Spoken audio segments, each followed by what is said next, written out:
Daytime WFGS streaming online, music on the fly, ready on the line.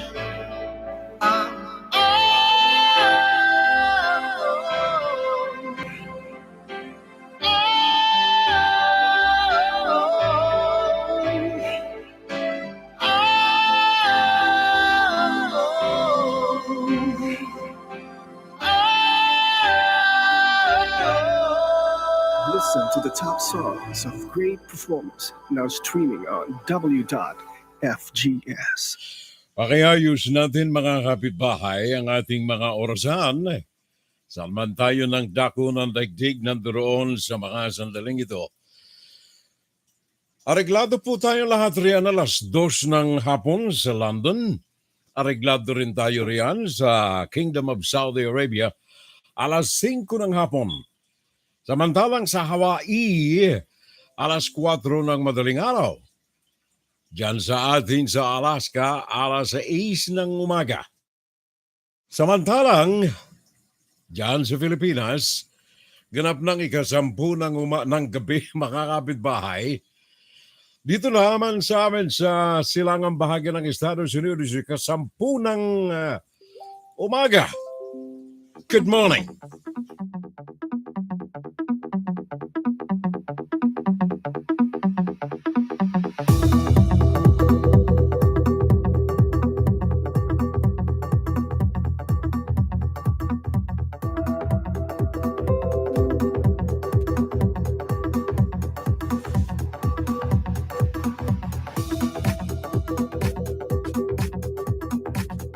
Well, kagaya po ng dati, mga araw ng Sabado, nandirito ang inyong abang lingkod para makipaghuntahan po sa inyo, makipagbalitaan, makipagbalitaktakan, magpayaman ng mga kaalaman, at ika nga'y walang pikunan lamang.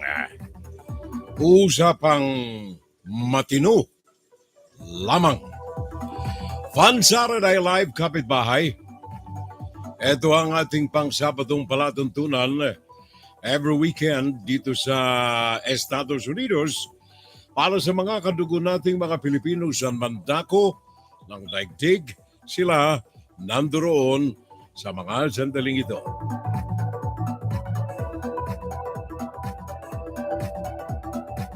Fun Saturday Live. 58 taon na naglilingkod sa mga kababayan natin. Furel Salvo po lamang ang inyong abang lingkod. Good evening, Philippines. Good morning, Americas. And good evening, Europe. At saka Middle East.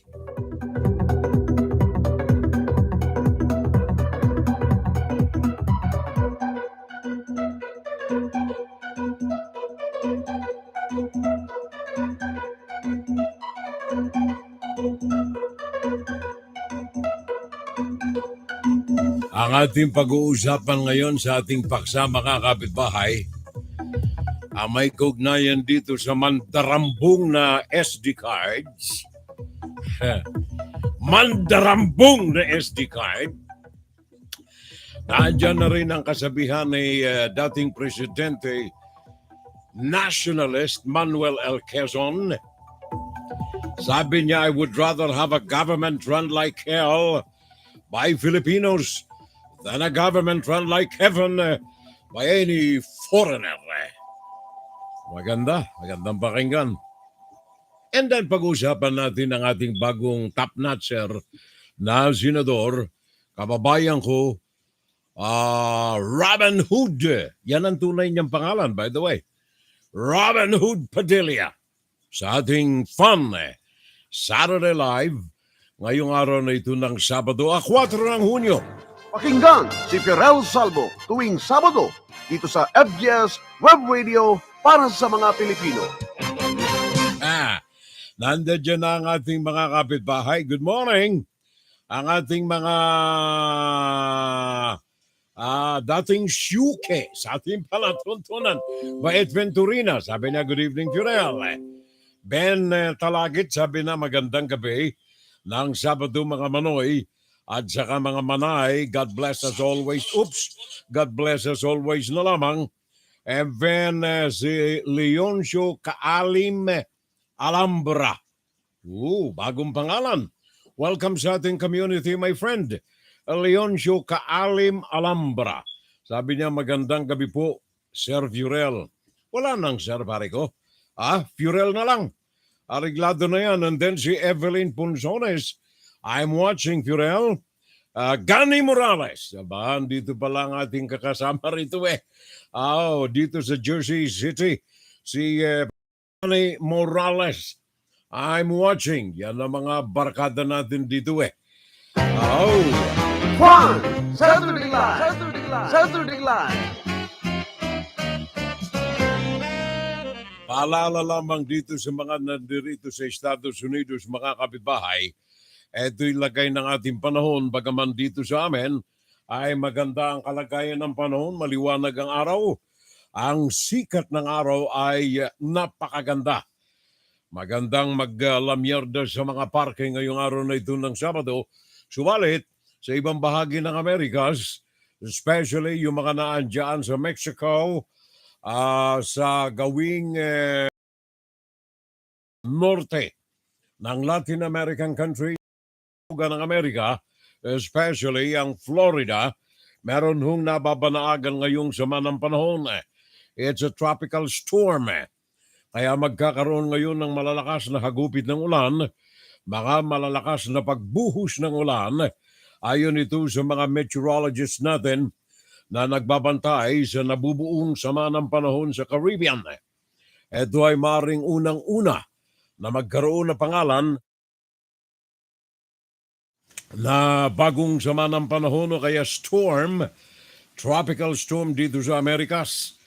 Ito ay nakatakdang dumausdos patungo ng Florida at the end of the week, meaning to say ngayong Sabado at saka bukas araw ng Linggo, mga kapitbahay. Ang landfall nito ay inaasahan na mangyayari sa baybaying baybaying silangan na bahagi ng Southern Florida at ito ay ngayong araw na ito ng Sabado. In fact, ayon sa updated report na tinanggap natin, ang Southern Florida ngayon ay hinahagupit ng malakas na buhos ng ulan at saka mga manakanaka na pagbuhos o kaya pag-ihip ng malakas na hangin.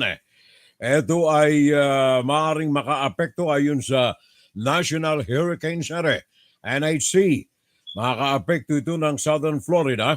In fact, nung pang-araw ng Webes ay nakarama na mga pabugso-bugsong pag-ihip ng hangin at mga pabugso-bugso na pagbagsak ng ulan, lalo na sa Key West, sa Miami, at West Palm Beach sa Florida, at kasama na ang Naples dyan sa Florida. Ngayong araw na ito ng Sabado ay madarama nila ang matinding sama ng panahon dyan sa naturang mga lugar. Makakaapekto ito ng may 20 milyong mga mamamayan, mga kababayan natin at iba't ibang mga lahi dyan sa Florida. Kung ito'y magpapatuloy, ay mas lalong bubugso ang pagbagsak ng ulan at pag-ihip ng hangin this afternoon, Saturday, at saka bukas, araw ng Sunday. In fact, meron ako ritong print out na mapa. Ang Tropical Eye Path. Ngayong araw na ito ng Sabado, alas 8 kanina. Sandali.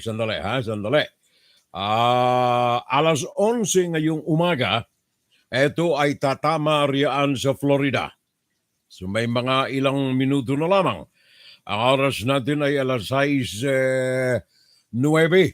Pareho tayo ng time frame ng Florida.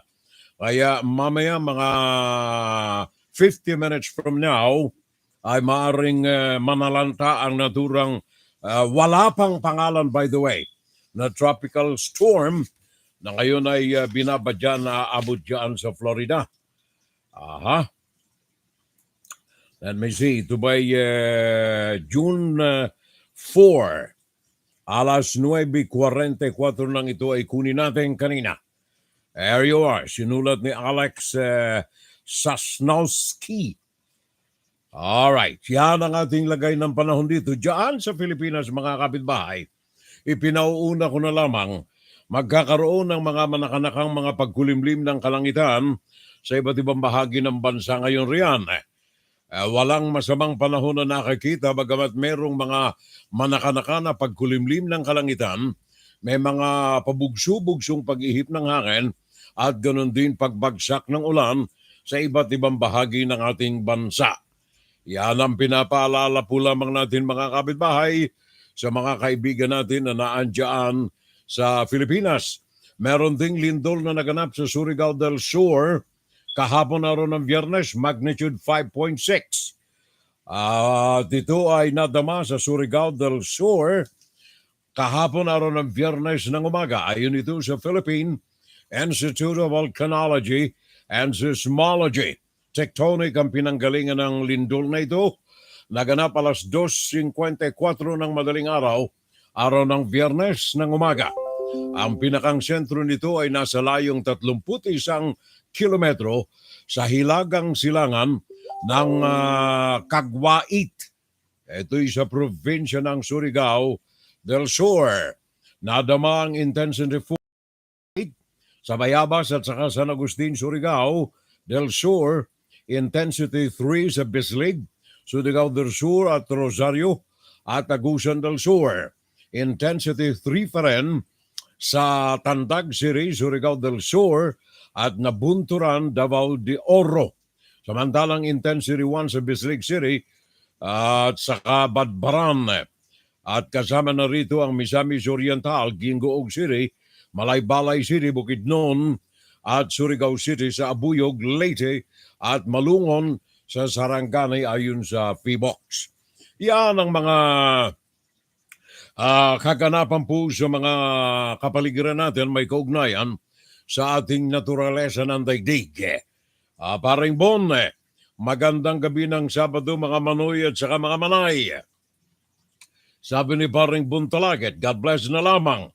Si Paring Leoncio Kaalim Alhambra, sabi niya magandang gabi Sir Salvo.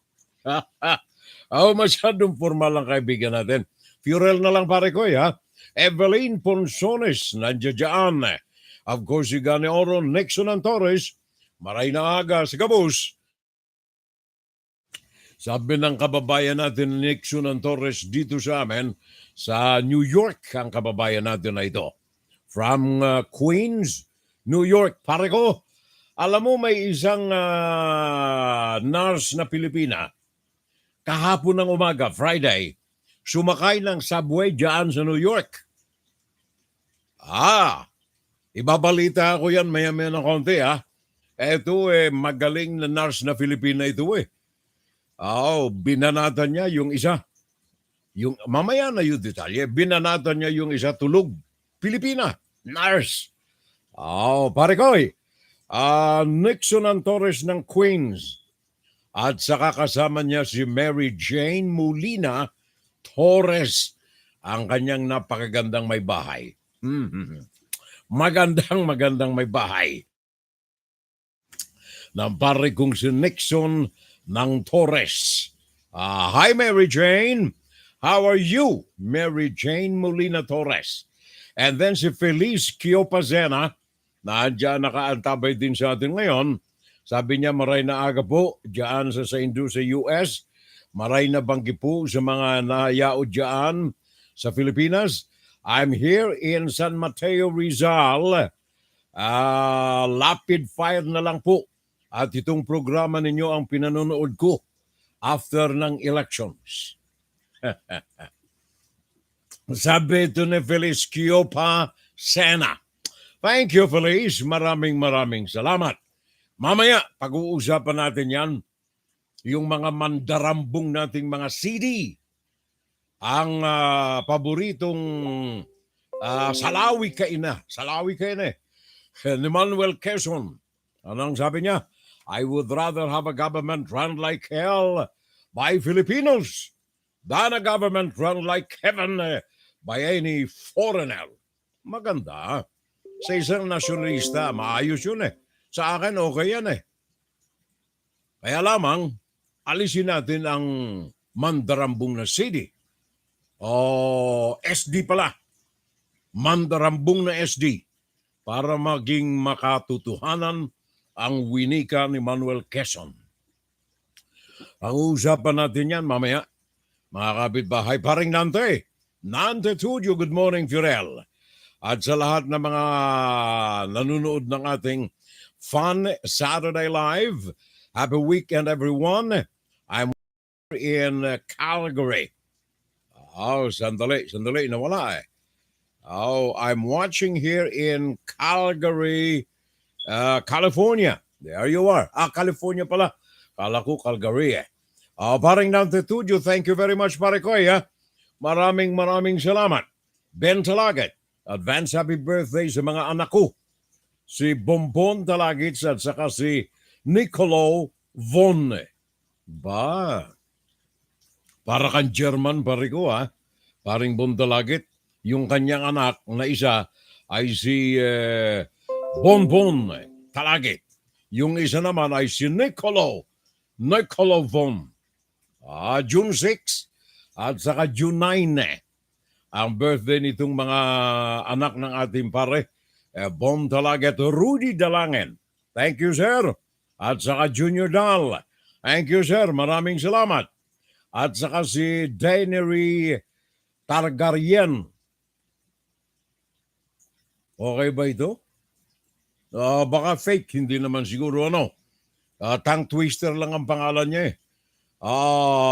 Daenerys Targaryen.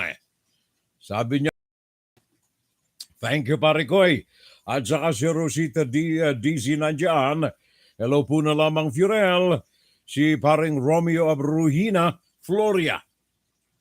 Nandiyan din nakaagapay sa atin ngayon. At saka si Carolina Luge. Sabi niya, hello Fiorel and good morning. Stay safe na lamang and stay healthy. Thank you.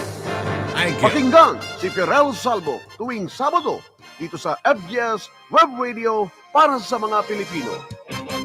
Reddy San Miguel, pare ko welcome to the show pare Maraming salamat for the company. And then Diego Cuner, dyan sa Naga City, pare ko thank you. Continue the good work, paring Diego. Magaling yan. Ituloy lamang natin. Mamaya pag-uusapan natin, especially yung sinabi ni Monsignor David at saka ni Bishop Villegas, Arsobispo Villegas. Pag-uusapan natin yan mamaya sapagat itong dalawang pari na ito ay bagaman magkaiba ang kanilang approach, ang kanilang pagharap sa katotohanan, mahalaga ito sa ating mga kababayan na mapakinggan. Gawa ng hinaharap ng Pilipinas, sana ay magkatotoo yung sinabi ni Manuel Quezon na mas maganda yung kahit na mala-impyerno ang takbo ng pamahalaan kung ito ay pinamamalakad ng isang Pilipino. Kaysa sa nasa gloria ka na nga naman, pero ito'y pinatatakbo ng isang dayuhan. Either way, pare ko, ayoko Ayokong parang impyerno ang takbo ng gobyerno ng Pilipinas sa kamay ng Pilipino. Gusto ko malalangit na takbo sa kamay ng Pilipino. Sa kamay ni Xi Jinping, armas ang kailangan natin dyan para masugpo yung mga ganyan. Parang Diego. Di ba? Karili ni Lugi. Nagkumustahan na sila rito At saka si paring Reddy San Miguel. Good morning, Fiorel, at sa lahat, everyone. And good morning na lamang sa inyong lahat dyan. Good morning sa aking kapatid, si Atenens, nandiyan nakaantabay. Very informative, fun Saturday. Regards and God bless na lamang sa lahat ng mga nakaantabay. Sabi ng aking kapatid, Atenena Salvo Mordeno. Juan, Saturday Live. At paki-shoutout na lamang daw kay Jundi T. Valencia at Cristala Real. Have a nice and wonderful weekend sa inyo lahat. Sabi ito ni Carolina Luge. Graven Canha Perez. Also another brand new name. Thank you very much, pare ko. Graven Canha Perez. A beautiful name. Thank you. And welcome to our show. Soccer friend Di Morano with us today. Sabi nga pala ni Graven, hi po na lamang, I'm watching here in Marseilles. Aba naandyan siya sa France. Pare ko, naandyan si Graven Canha Perez sa Marseilles, dyan sa France. Ba, magaling. Kita mo na mga Pilipino natin nakakalat sa iba't ibang panig ng daigdig Eto, mga kasama na rin yung mga nagti-TNT. 15 milyon tayong mga Pilipino, Filipino-blooded, bagaman ang mga citizenship siguro natin ay hindi na Filipino, pero ang dugo na nananalaytay sa ating mga ugat ay tunay na Filipino pa rin. About 15 million sa iba't ibang panig ng daigdig mga kapitbahay. At alam ba ninyo, according to the census today, ngayon, ang Pilipinas total population today of the Philippines, 2022, umaabot na ng 111 million. Puro kasi kayo panganak ng panganak, ano bang ginagawa ninyo? Ang laking inilalaki ng populasyon ng Pilipinas 111 million na ang mga kababayan nating mga Pilipino. Punta kayo ng Tondo, Maynila. Punta kayo ng Pandakan sa mga squatter areas. Wala kayong masasagupa roon, kundi sa damakmak na mga bata. Bakit? Ano ba yan? Ano ba yan? Carolina, nung ginagawa mo, ba't ganyan? Okay. Si parang Soke friend Merano na andyan siya sa Glendale, sa California. Good morning to all na lamang, sabi ni parang Junior Dal. And then Rolly Montalban, another brand new name sa program natin. Salamat, thank you. Rolly Montalban at saka si Trebo Vasquez. Kaagapay din natin ngayon. Lilico Pascua is also with us today. Mga kapitbahay, of course, nandito ang mga pangunahin nating mga balita. Breaking news! Breaking news! Ito na!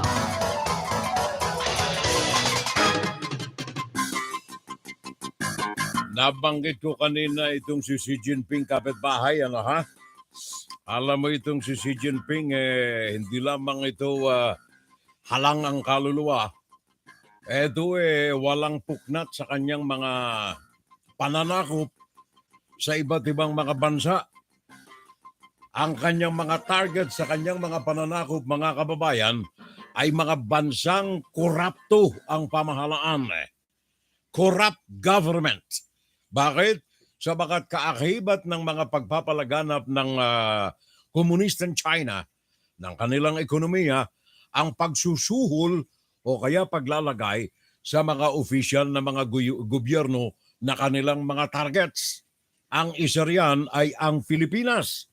Katunayan, simula na magkaroon ng 7 military bases ang China, pagkatapos na hukayin at gawing mga isla, military islands, ang mga atoll sa West Philippine Sea, hindi na nito binitawan. At unti-unti sa makita ng kanilang salami, unti-unti na sinasakop nito ang Pilipinas. Ang Pilipinas, mga kababayan. Diyan lamang sa West Philippine Sea, ayaw ng pakawalan nito ang karagatan. Maging sa loob ng exclusive economic zone ng Pilipinas, naandyan ang mga barko na pangisda, kunyari, mga paramilitary ships or boats, at saka mga Coast Guard ng Komunistang China.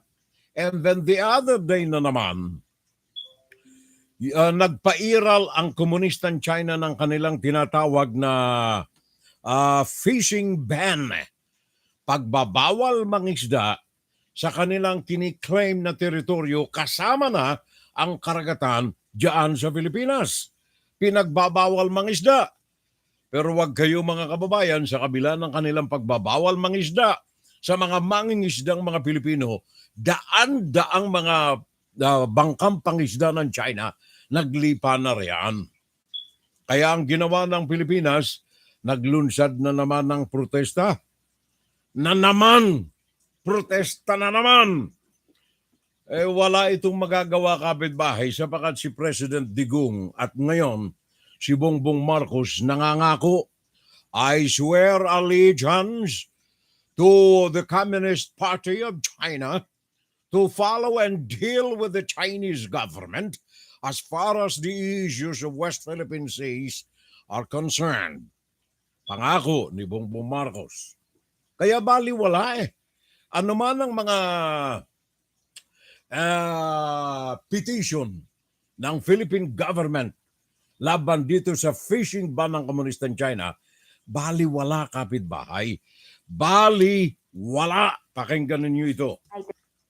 The United States backed the Philippines in criticizing a unilateral seasonal ban on fishing declared by Beijing in the South China Sea. State Department spokesman Ned Price pointed to a 2016 ruling by a court in The Hague that rejected China's claims, as well as the UN Convention on the Law of the Sea. Price called on China to abide by its obligations under international law. In a diplomatic note to Beijing, the Department of Foreign Affairs said the ban extended to areas in the West Philippine Sea over which the Philippines has sovereignty, sovereign rights, and jurisdiction. DFA added that China's action has no basis in law and undermines the mutual trust, confidence, and respect that should underpin bilateral relations. Mutual China trust. earlier rejected the said protest, saying that the fishing ban is a normal measure protecting resources in waters under China's jurisdiction. The Chinese Foreign Ministry added that it cannot accept DFA's unwarranted accusation. Ito mo yan, ha? Ano nga yun sinabi ulit asang parang parte yun? Sandali, ha? Dito ko narinig Sandali, ha? Go ahead. DFA added that China's action has no basis in law and undermines the mutual trust, confidence, and respect that should underpin bilateral. Anong mutual trust, confidence, and I don't know kung ano pa yan.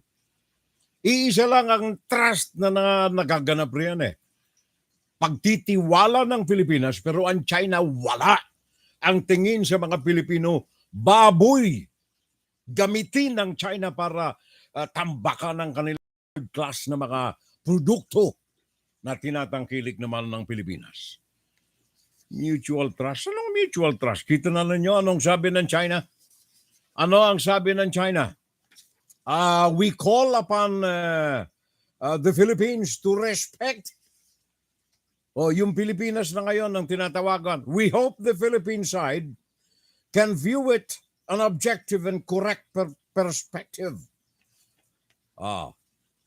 And earnestly fulfill the obligations as a littoral state of the South China Sea. Tarantado! Ito mga inchik By the way, pag sinasabi ko mga inchik we refer to the government of Communist China headed by Xi Jinping. Yung mga tao nila, dihado rin Tingnan ninyo yung Hong Kong.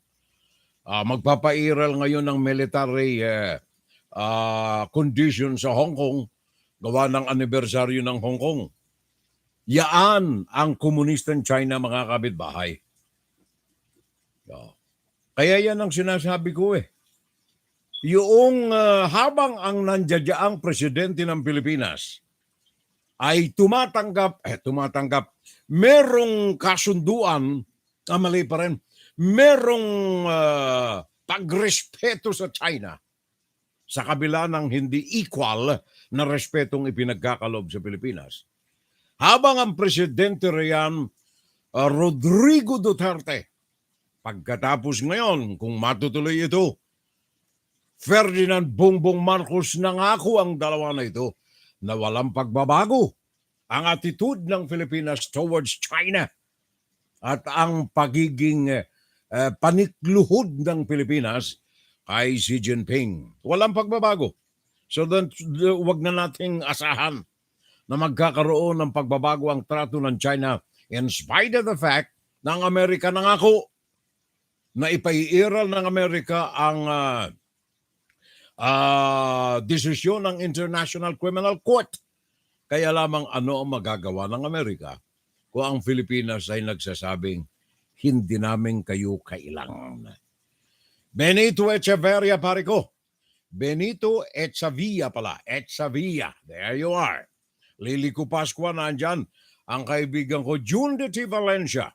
Sabi niya, kamusta na lamang Sir Knight Fiorel. Viva Jesus. Kindly greet Miss Grace Tinio, the appointed municipal director of San Isidro, Nueva Ecija. She is listening now. Ba? Thank you. Congratulations, Grace Tinio. Congratulations. Take it also coming from me and my family. In addition to the greetings from Paring Junditi Valencia. Bagong bago siyang appointed na municipal director ng San Isidro, Nueva Ecija. Thank you. Maraming salamat din, Paring Junditi Valencia. Manuel de Bourbon is also with us today. John David, babari ko thank you, welcome sa ating community. Yan si John David. Kurata Leonor is with us today from Japan. Di pala kurate. Kurata. There you are. Kurata Leonor. Galing sa Japan. Ang Japan ay alas 11:31 ngayon. Alas 11:31 ngayon dyan sa Japan kay Kurata Leonor. There you are. And then si Paring Rodi Santos na andyan. Si Margarita Villegas is also with us today. Sabi nga pala ni Leonor, good evening po, Fiorel. I'm watching here in Japan. Thank you. Kurata. Ayan. Sa bayan ko. Pedwin, ulitin mo. Ulitin mo, pare ko, yung microphone natin naka-off. There you are. Puso ko. Sa bayan ko. Diyan sa Pinas, mga kapitbahay, napag-uusapan na rin lang naman natin itong Xi Jinping. Kasi yung mga triad dyan ng shabu at saka ng droga sa Pilipinas, galing China yan eh. Yung mga drug triad na yan, na kung saan isinangkot pa nga yung anak ni President Duterte riyan several years ago. Ni Senator Tony Trillanes. Triad. Si Bongo. Sinangkot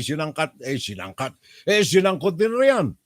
Yung mga tatunang triad nila ngayon, ito pong Pilipinas patuloy na nagiging biktima ng droga. Sa kabila ng mga araw-araw na panghuhuli ng mga street vendors ng droga, wala pong nasa sakote na mga drug lords.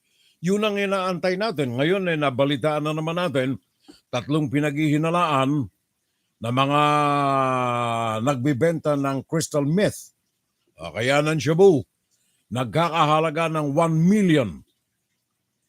Nasa kote ito dyan sa Lucena City, 1 million worth ng shabu at illegal firearm, nasa kote sa 2 lalaki. 3 pala. Nasa kote sa 3 mga lalaki sa Antipolo City noong araw ito ng Huwebes. Araw ng Huwebes. Ang mga pinaghihinalaan ay kinilala na sina Roger Tellen, David Angeles at saka Andrew Malbas. Tingnan ninyo Ito'y mga kababayan natin. Mga street vendors ng illegal na droga. Hindi ko sinasabing wag nating pangalanan itong mga ito. Kaya lamang kailangan fair and balance ang ating treatment. Kapag may nasa sakoteng Chinese, the other day may Chinese na nasa kote, di ba? Pinangalanan ba? Wala eh. Yung isang Chinese na nasa kote rin babae. Sa kanyang suitcases, Pinangalanan ba yung Chinese? Wala. Pero ito, Pilipino ito eh. Ito'y kaya nasasangkot sa mga droga ang mga ito. Ang iba rito ay pang-ugpong buhay sa paghihirap na dinara. Hindi natin kinukonsente ito. Ang droga ay illegal at ipairal na illegal. Kaya lamang sa pagtrato ng batas, kailangan ay patas. Ang pulis ay nagsabi na itong mga ito ay nasa kote na may tangay-tangay na mga illegal na droga alas 2:15 ng hapon noong araw ng Webes sa isang buy-bust operation. Natagpuan ang 160 gramo ng shabu sa 3 mga Pilipino na ito. Pag Chinese wala kayong makitang pangalan eh. Ewan ko kung anong nangyayari riyan sa mga reporters natin eh. Naalala ko tuloy yung sabi ni Alan Peter Cayetano ng mga politiko sa atin sa Pilipinas, huwag mag-alala. Kung kayo ay mangangampanya at kayo ay gustong magkaroon ng exposure sa radyo, television, ibinibenta ang interview ng mga media men. Bayad lamang kayo, bigay kayo ng mga questionnaires, i-interview na kayo. Base roon sa questionnaires na ibinigay ninyo. Sabi yan ni Alan Peter Cayetano, mamaya, isasalang natin yung balita tungkol dyan sa bagay na yan. Pinig ng Pilipino para sa Pilipino. Kapitbahay, ito nga pala ay 2 bata ito sinabugan ng granada doon sa Zamboanga. Ang 2 bata ay patay. Nakasugat pa ng 2 mga bata pa rin. Ito'y naganap sa Zamboanga del Sur. 2 mga bata rito at 2 iba pa ang 2 mga namatay, 2 iba pang nasugatan kahapon araw ng Biyernes sa Kumalarang, Southern Philippine Province ng Zamboanga del Sur. Ayon sa investigasyon ng pulis, ay nagkaroon ng malakas na pagsabog sa loob ng isang lugar sa village ng Tiplo. Napatay dito 2 mga batang lalaki. Ang mga edad nito ay 6 na taon at saka 8 taong gulang lamang. Ang mga ito'y nakilalang sina John Kim Gregorio, 8 taong gulang, at John Leo Miro, 6 na taong gulang.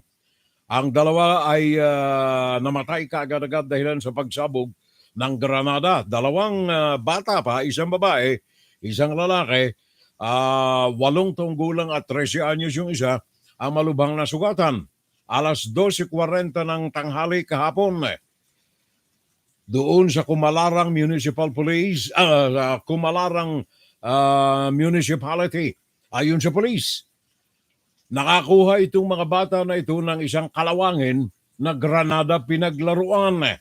Hindi nila alam at hindi rin nila, sapagat mga bata, walang kaalam-alam, yung mga granada pala ay mga buhay. Pinukpok ng pinukpok yung granada hanggang sa ito'y biglang sumabog. Pakinggan si Ferel Salvo tuwing Sabado dito sa FGS Web Radio para sa mga Pilipino. Villegas Margarita. Margarita Villegas, have been a beautiful morning, Furel. I'm watching here in Toronto, in Canada. Good morning. Toronto, Canada. Doon ito sa kabilang panig So, umagang-umaga pa lamang riyan sa panig ito ng California. Toronto, Canada. Parang Jundi de Valencia, kumusta na lamang daw? Kay Carolina. Raul Villanada, I'm watching Furel. Sabi niya, good morning. Ano ito? It's house cleaning again today. And listening from Durham sa North Carolina ang ating kaibigan paring Raul Villanada. Pare ko, thank you. Ganyan talaga. Ganyan talaga ang very ideal husband. Maghugas ka rin ng pinggan, pare ko. Para 2 na tayo. Raul Villanada. Titina Gallardo. Naalala ko yung kantang paborito ko nung araw nung ako'y bago-bago lamang sa broadcast Titina Gallardo. Ay, Titina de Mallorca. Ábreme la puerta. Ábreme la puerta. Ay, Titina de Mallorca. Okay, yun lang. Wala nang iba. Oh, Benito Echevarria. Good evening, Jurel. Sabi niya, I'm here in Davao City. Si Benito Echevarria. Tama ba, pare ko? Kung Espanyol ito Echevarria or Echevarria. Benito. And then si Corata Leonor, correct po kayo dyan. Tama nga naman yun Japanese Corata.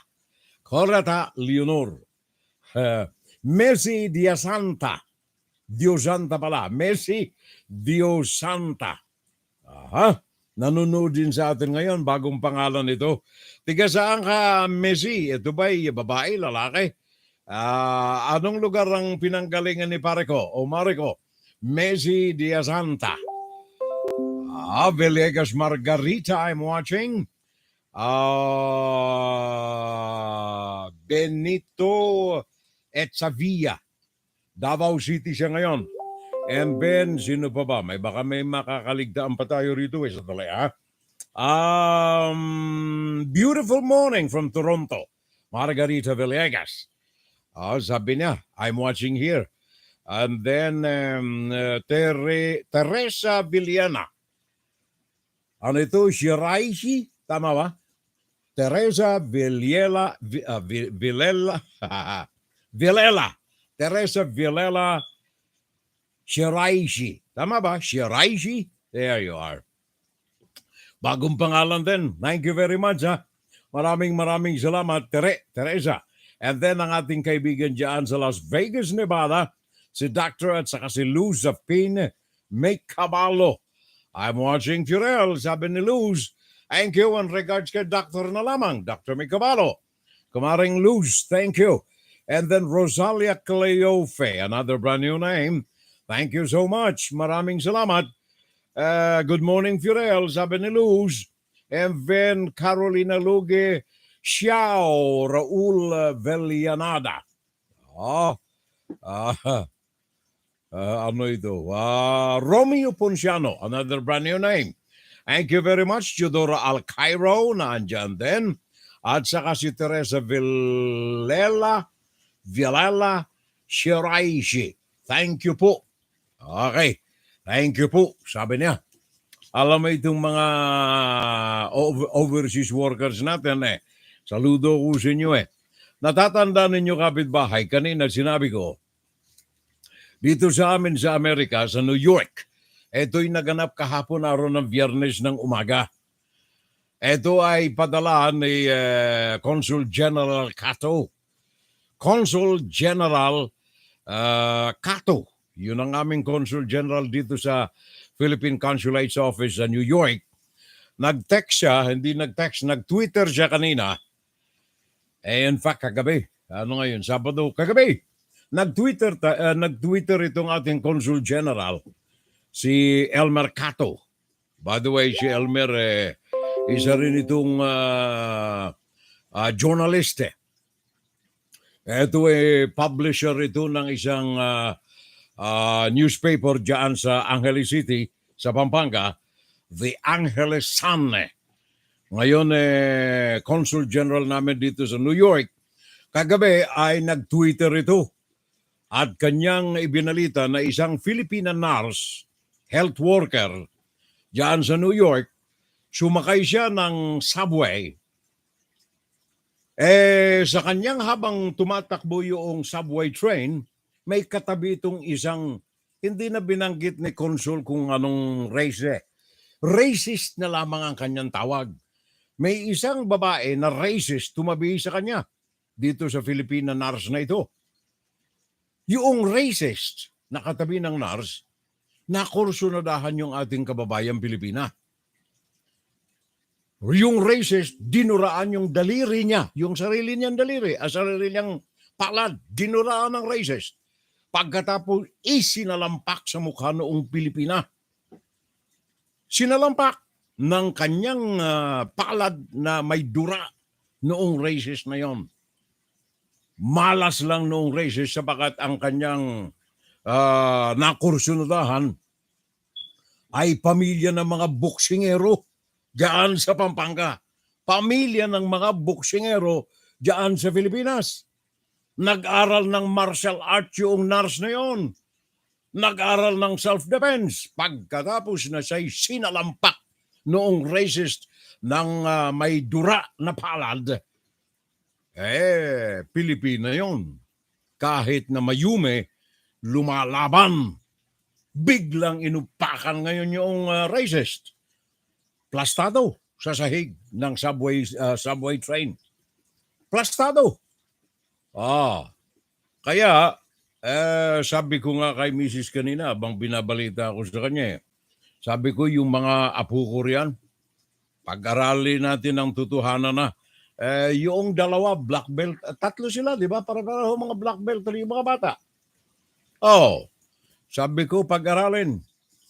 Sabagat hindi naman tayo agresibong mga tao, pero sa mga instances na kagaya nito, kailangan natin ang defense.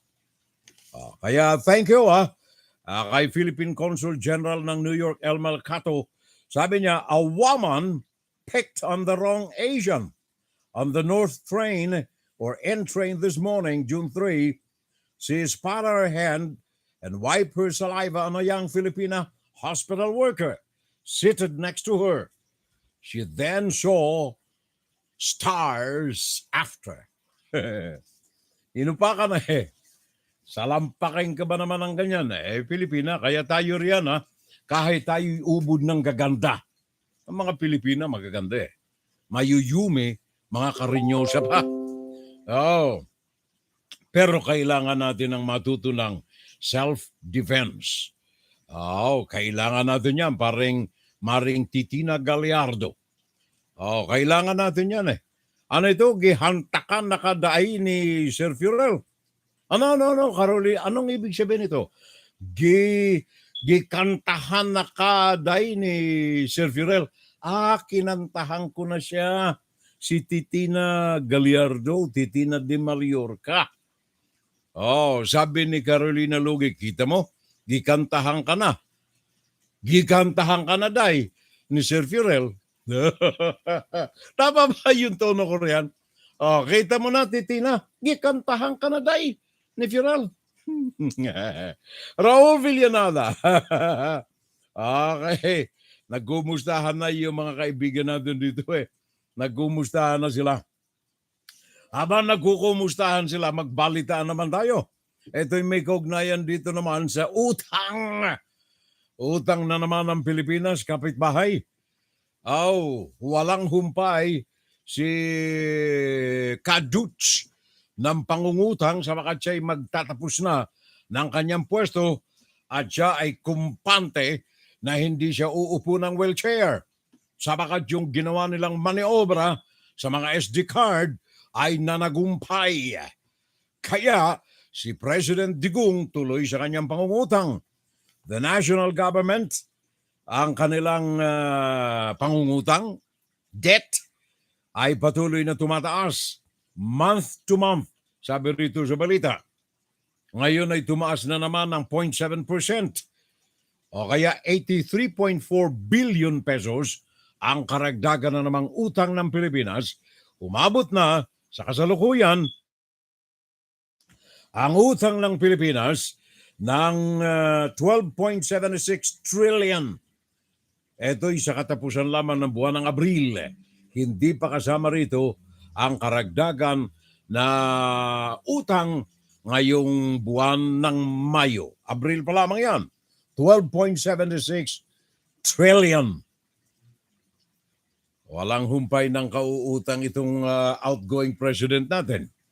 Malakas ang kanyang loob Gawa ng hindi siya uupo ng wheelchair at hindi rin siya sasagot at hindi siya makakalabuso ng International Criminal Court.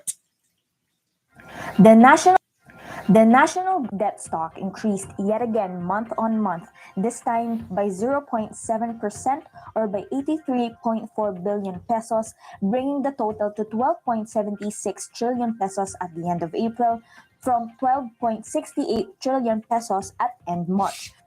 According to the Bureau of Treasury, the further increase in the state's outstanding debt was due to a net issuance of government securities. There were more new debts incurred and paid, as well as the weakening of the Philippine peso against the US dollar. Ayos na. At tingnan ninyo itong listahan ko rito ng mga utang ni Dutch. Tingnan ninyo yan. Haba.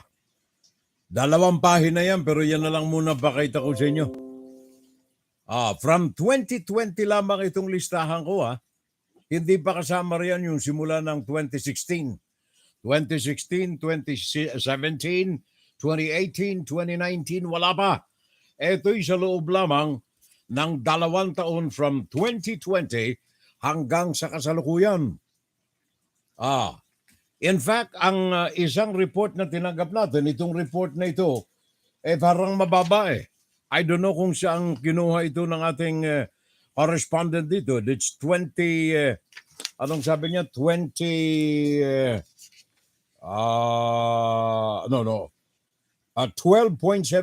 trillion.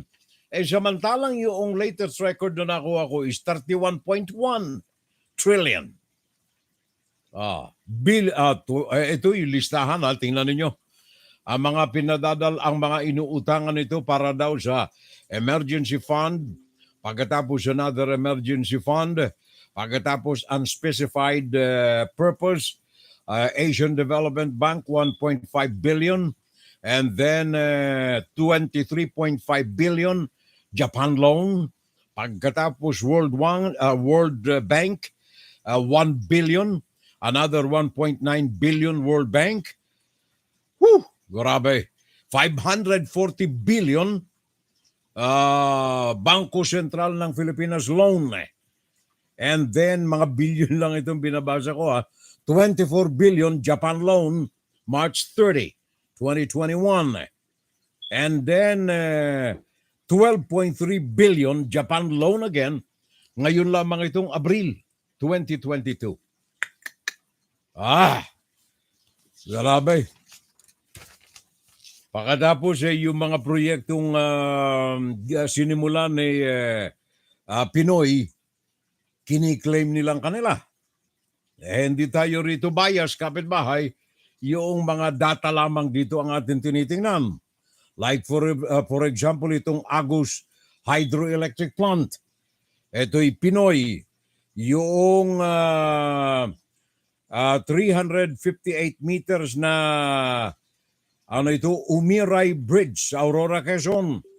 Si Pinoy ang may pagawa niyan. Naya Expressway. Ito yung mga salasalabat na skyways diyan sa papunta ng Manila International Airport. Pinoy project yan. And then yung Mactan Cebu International Airport. Pinoy project din yan. Yung Bohol, Panglao International Airport, Pinoy pa rin yan.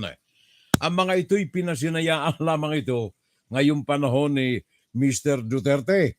And then yung Bulacan, Plaridel Bypass Road, yan ay 24 kilometers. Pinoy project din yung mga yan at maraming na iba pa. Itinutuwid lamang po natin ang mga nalalathala riyan, especially ng mga trolls. Pakinggan si Ferrell Salvo tuwing Sabado dito sa FGS Web Radio para sa mga Pilipino. Mamaya, pag-uusapan din natin itong mga trolls na ito, kapitbahay. Gawa ng kailangang maituwid natin itong mga issues na lumalaganap ngayon. Pag-uusapan natin ang pagpapasinungaling ni Bongbong Marcos sa kanyang pagkalat ng daan-daang mga trolls. Pag-uusapan natin yan mamaya. Gawa ng ito ang mga kadahilanan, mga kababayan, kung bakit sa kabila ng ating pagtangkilik sa sinabi ni Manuel Quezon, I would rather have government run like hell by Filipinos. Tinatangkilik natin ito. Pero sa kasalukuyang panahon, walang projected idea si Manuel Quezon sa kung anong magaganap sa Pilipinas. Hindi niya akalaing magkakaroon ng twisted information ang Pilipinas sa magitan ng mga trolls. Hindi niya rin aakalain ng isang ayaw magbayad ng mga buwis ay magiging presidente ng Pilipinas sa tulong ng mga SD cards. Hindi niya akalain yan. Siguro, kung alam ni Manuel Quezon itong mga bagay na ito, ay magdadalawang isip itong magsalita, I would rather have a government run like hell by Filipinos. Pag-uusapan natin yan, mga kapitbahay. Pag-uusapan natin yan. Kung ang Pilipinas run like hell at kayo na ayaw kayong sadlak sa impyerno, umaalis na lamang ng bansa. Kagaya nitong nurse na ito na nandito sa New York. Sinalampak ng palad na may laway noong racist, inupakan niya. Tulog yung racist. Mabuti kung ganyan. Paano yung ibang mga Pilipino natin na pumunta ng ibayong dagat para kumita pagkatapos na pariwara? Tingnan mo itong nangyari rito sa isang OFW. Saudi Arabia ito. Mga marikoy, mga pareko dyan sa Saudi, ingat kayo riyan sabagat ito ang isa sa malalaki na pinanggagalingan ng mga pang-aabuso sa mga OFWs natin. Ano itong balita na tinanggap namin? Ito po ay hanggang ngayon ng mga kamag-anak nito dito sa Bulacan ay nangangamba. Ano nang nangyari sa kanilang pamangkin, sa kanilang anak, sa kanilang kamag-anak na nanduroon sa Saudi Arabia. Sabagat noong Mayo at 30 pa, huli silang nagkausap, humihingi ng saklolo sabagat yung domestic worker na ito na kinilalang si Jessica Corbito. Jessica Corbito. Ito'y kapapasok lamang ito several months ago, pumunta ng Saudi Arabia noong buwan ng Oktubre, namasukan roon. Legal na namasukan. Legal ang recruiting agency. Nandoon siya sa Jeddah, Saudi Arabia. Ang masaklap na kalagayan nito is that napunta ito sa isang pagmamaltrato ng kanyang mga amo. Kung hindi siya pukpukin ng sandok, ay batukan o kaya suntukin o kaya kurutin o kaya batukan ng matigas na bagay.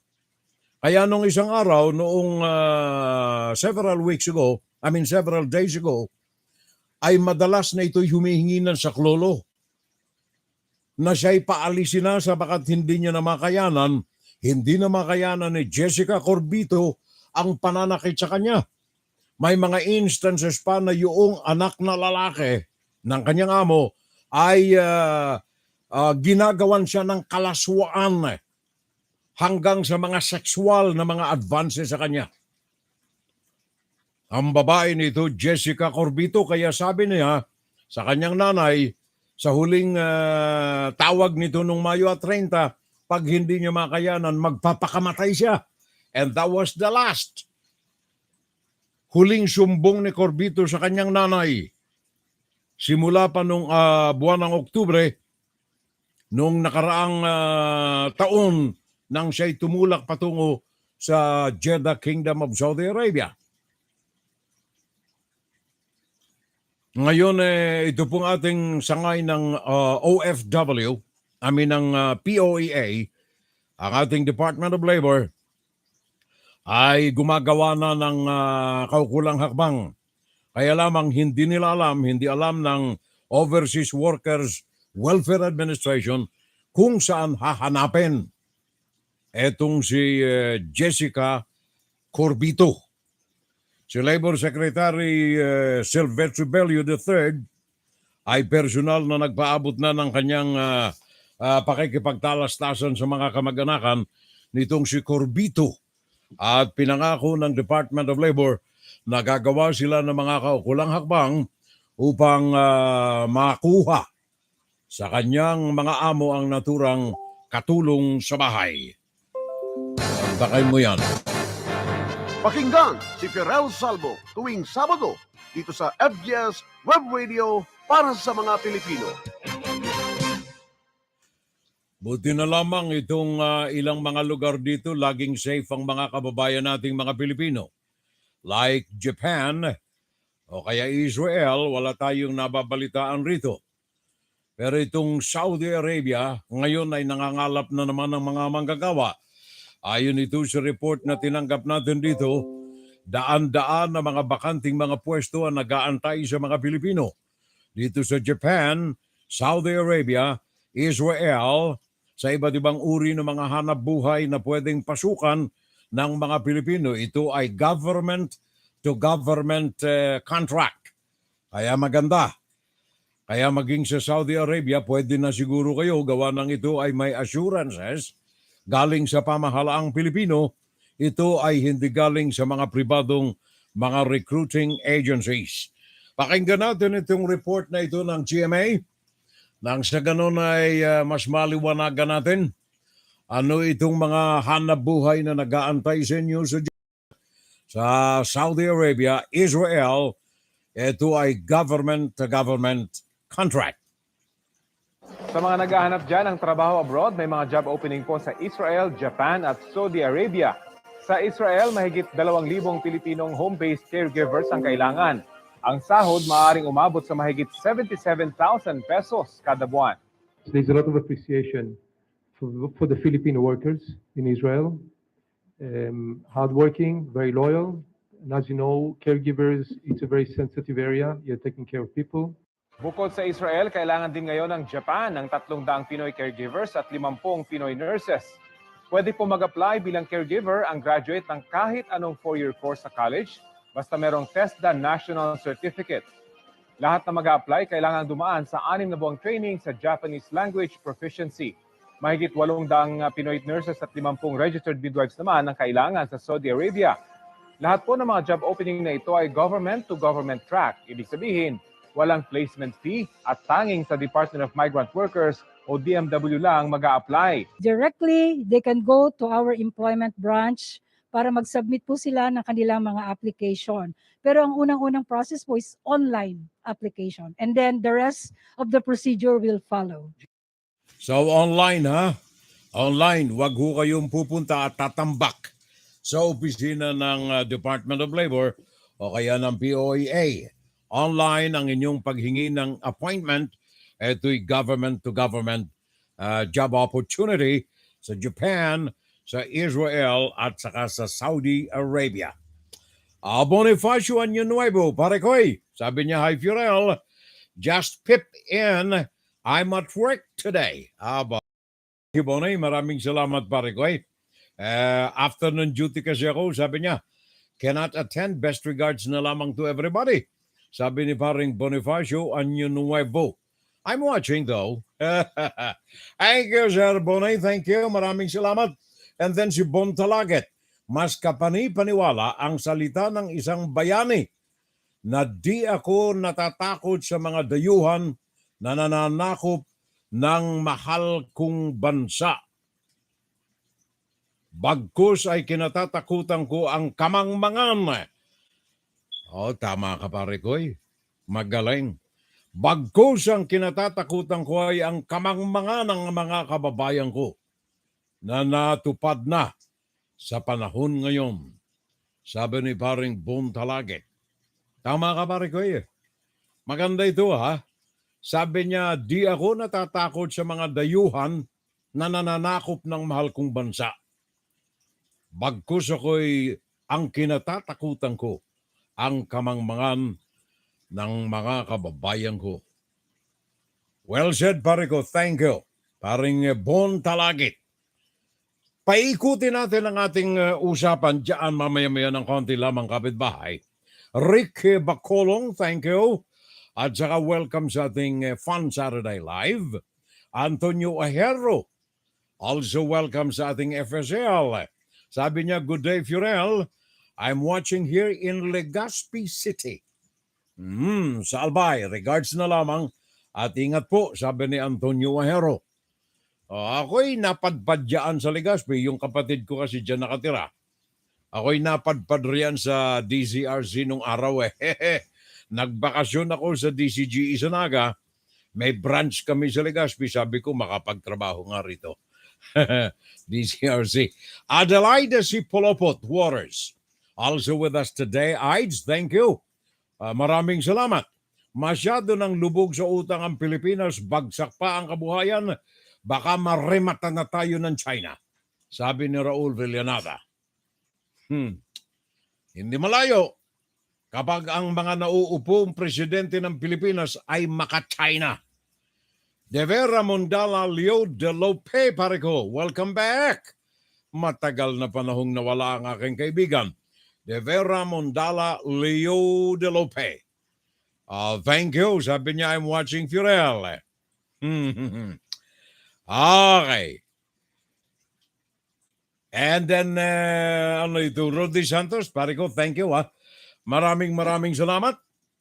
Diyan natin winawakasan ang unang segment ng ating Fun Saturday Live, mga kapitbahay. Second part, second hour, second segment, in just a minute. WFGS Broadcasting worldwide, day and night time. WFGS streaming online, music on the fly, ready online.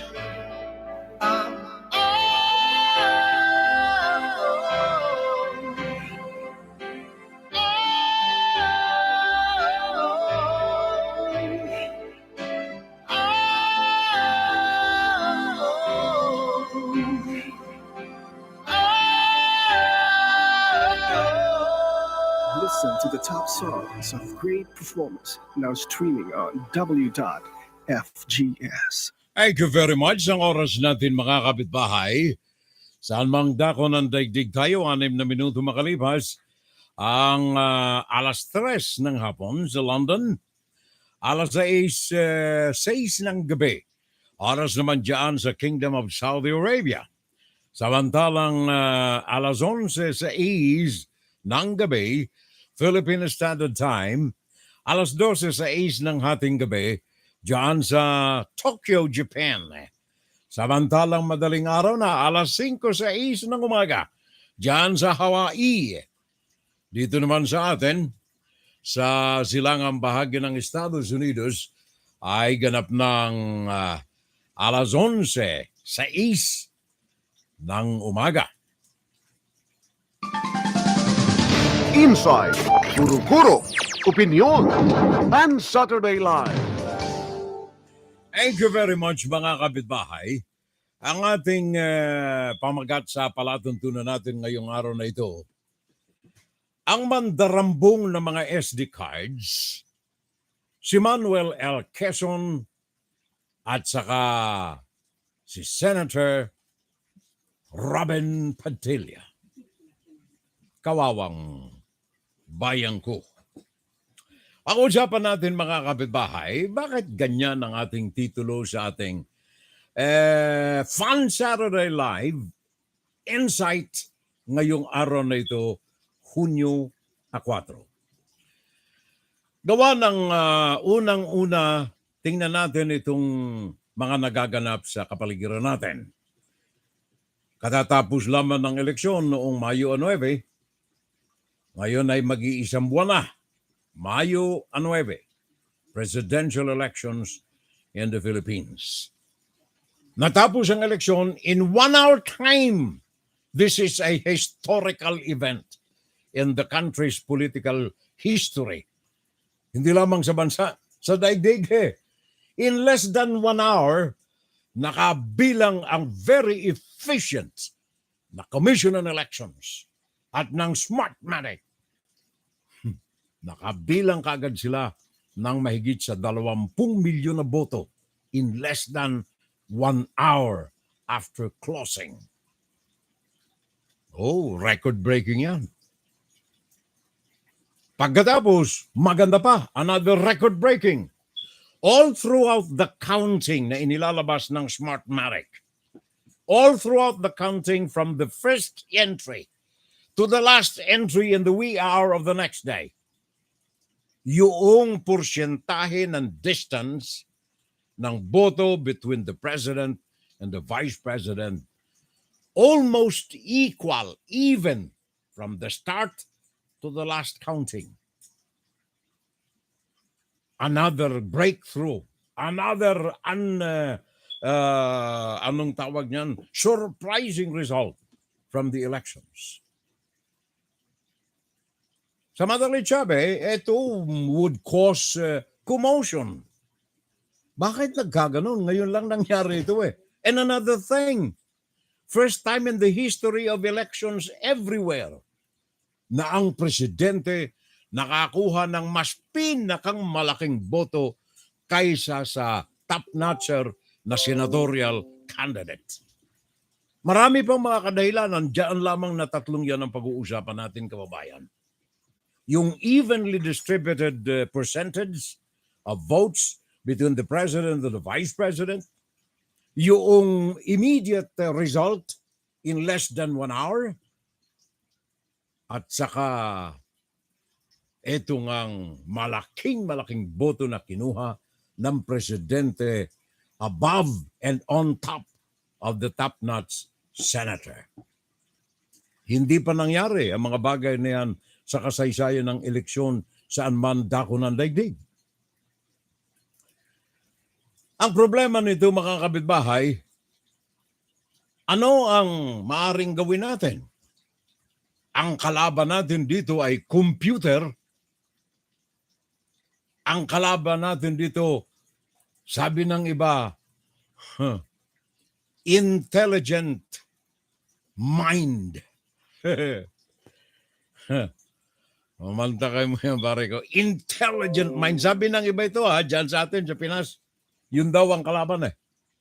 Well, nabalitaan ko ngayon lamang, ilang minuto lamang nakalilipas, about an hour ago, na ang kampo ni Vice President Leni Robredo ay may mga volunteers na lumapit sa kanya. Mga expert na mga IT, mga programmers, at mga computer scientists.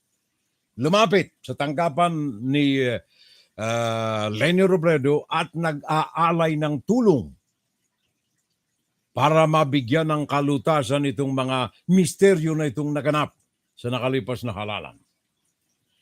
Well, sabi ko na nga kanina, yung mga broadcast natin ng mga nakalipas, unang-una sinabi ko na sa inyo na hindi magpapatalo si President Rodrigo Duterte ngayong eleksyon na ito. Be siya ang personal na kandidato o meron siyang mga alalay na patatakbuhin. You remember, pinagtangkaan niyang patakbuhin si Bongo. Mabigyan lamang siya ng proteksyon. Ayaw niyang maupo sa wheelchair pagkatapos na siya'y bumaba sa pwesto. So, kumbaga, etong mga hocus-pocus na ito at mga kababalaghan na nangyari dito sa nakalipas na eleksyon, sa akin, expected ko na ito eh. Inaasahan ko na ito eh. Malakas din ang loob nitong gumawa nito sapagkat alam nila na to challenge this computerized election will mean billion or probably millions of pesos in expenses. Eh sinong merong ganyan kung ikaw ay wala sa administrasyon? Kaya nga ba, maging itong mga ilang eksperto natin dito na naghahantad ng kanilang mga talino, sabi nila, may posibilidad ba na ang sistema na ginamit ng Smartmatic ay makorrupt? Tandaan ninyo mga kababayan, ang Smartmatic diyan kumbaga ang Smartmatic ay yaan lamang ang negosyante. Sa ibaba ng Smartmatic na andyan ng mga applications. Kumbaga, ipalagay natin na yung Smartmatic, ito yung laptop. Yan yung laptop. Yan palagay natin ganyan. O kaya itong aking desktop, yung computer na ginagamit ko rito. Walang kwenta itong computer na ito kung wala itong laman. Ang laman diyan, ang tinatawag diyan ay mga applications or programs. Yun ang pinapasok diyan. Kaya nagagamit natin yan. Kaya nasi-search natin ang Google, nasi-search natin ang kung ano-ano, gawa ng mga applications na ipinasok diyan sa computer. Meron din tayong isinasalaksak diyan na kung tawagin natin ay mga SD cards. Yan ay kung may mga impormasyon na galing sa labas na gusto nating i-integrate o isama sa ating computer. SD card. So, saan nangyari ang magic? Kasi sabi nila, there are so many possibilities, maraming mga posibilidad na ang isang computer o ang isang sistema, ito yung mga ipinasok na laman sa computer, ay makurap o kaya mapasok ng iba, either from within the organization or from the outside of the organizations. Kaya nga ba't meron tayong mga tinatawag na mga spammer? Meron tayong mga tinatawag na mga magnanakaw identity. Yan ay mga galing sa labas. Pero itong operasyon na ito nitong nakalipas na eleksyon, malaki ang mga nagsasabi na ito ay gawa galing sa loob. Sabi nga noong ibinalita natin the other time, last Saturday, etong sistema na ito, according to experts, yung sistema na ginamit diyan sa Smartmatic ay napakahirap pasukin kung ikaw ay gas. Kumbaga protected ang sistema. Pero kung ikaw ay nasa loob, mani lamang yan. Lalo pat kung may tangan-tangang kang SD card. So kung ito pong question na ito, makukurapto ba o nakurapto ba itong ating sistema nung nakalipas na eleksyon? Of course, yes. Ano ang mga ebidensya mo? Sinabi na natin kanina. Mga kababalaghan na sandamakmak na nangyari. Yung mga tinatawag nating VGM or vote, vote counting machines, yaan ang mga makinarya na ginamit na pinangalanan na ginamit ng Smartmatic. Ang mga applications na pinasok dyan, yung sinabi na nating sistema na ginamit ng Smartmatic. Sino ang mga gumawa nito? Sino ang mga programmers na mga gumawa nito? Mga computer scientists na gumawa ng mga laman nito? Yun ang dapat tuklasin. Sabagat nasa kamay ng mga ito ang maniobra. Kaya nagkaroon ng sistematikong paglabas ng mga resulta in less than 1 hour, ang pagkakaroon ng even distribution of votes in percentage all throughout the canvassing, at ganun din ang malaking agwat ng presidente sa kanyang senador, ang mga ito ay maniobra sa loob ng sistema. There was a tampering of the system. Aminin man ito sa hindi. Yung application dito ay nagpapakita lamang, ang resulta ng application dito ay nagpapakita lamang na merong mahiwagang kamay na dumawdaw sa loob ng naturang sistema. Kaya siguro alamin, ano ang naging aktibidad ng naturang sistema? Ever since na ito ay isailalim ng paggamit ng Smartmatic until today. Yaan naman ayon dito sa mga ekspertong mga nakakaugnay natin, madaling makita yan sapagat ang computer, kung hindi ito babalasahin ngayon, siguro binalasa na, o burahin, kahit burahin, ito pong mga eksperto natin sa mga intelligence organizations dito sa Amerika nagsasabi, kahit burahin mo ang loob ng computer na yan, may matitirang laman dyan. It's only a matter of knowing how to extract the information. Kaya yung mga applications na yan, yung mga access na ginawa sa computer na yan, matitrace yan kung may mga magagaling na mga eksperto sa computer programming, scientist sa computer, makukuha ito. Resulta. But of course, unless na kayo ay bigyan ng access. Sabi na nga noong ekspertong grupo ng mga tech natin, it is easy to access the computer, the system, from within rather than from the outside. Kaya kung bibigyan kayo ng access, yun ang malaking tanong. Hawak, nino ang mga makinarya na ito? Is it the management of Smartmatic? O kaya ito ay Kamalek? O kaya ito somebody else who is very powerful in the government of the Republic of the Philippines? Yan ho ang hanggang ngayon, medyo malaking question. Sabi nga nila, wala na, manunumpa na si Bongbong eh. Tapos na. Wala nang dapat ihabol. Tapos na ang labanan. Wala nang ku-question doon sa computer. Marami na ang mga nasiphayo. Marami na ang mga nagmukhang mga talo. Marami na ang mga nagmukmuk sa kanilang mga kwarto. Marami na ang nagpalit na ng damit. Ayaw na ng pink. Marami na ang nagtago sa dilim. Ano ang sabi ni Arsobispo Socrates Villegas? Isa sa mga sermons nito several days ago. Ano ang sabi ni Monsignor o kaya Arsobispo Socrates Villegas? Sabi niya, pagkatapos na bumuo si Marcos ng kanyang mga pangangailangan bilang paghahanda sa pagka-presidente, yung mga kababayan natin na punong-puno ng enerhiya, libo-libo, 47,000, 80,000, 34,000, 50,000, 100,000, 500,000 na mga Pilipino sa mga rallies, nagsuot ng pink, gumawa ng kanilang lahat ng mga makakayanan upang isulong ang pagbabago sa bansa sa magitan ni Leni Robredo.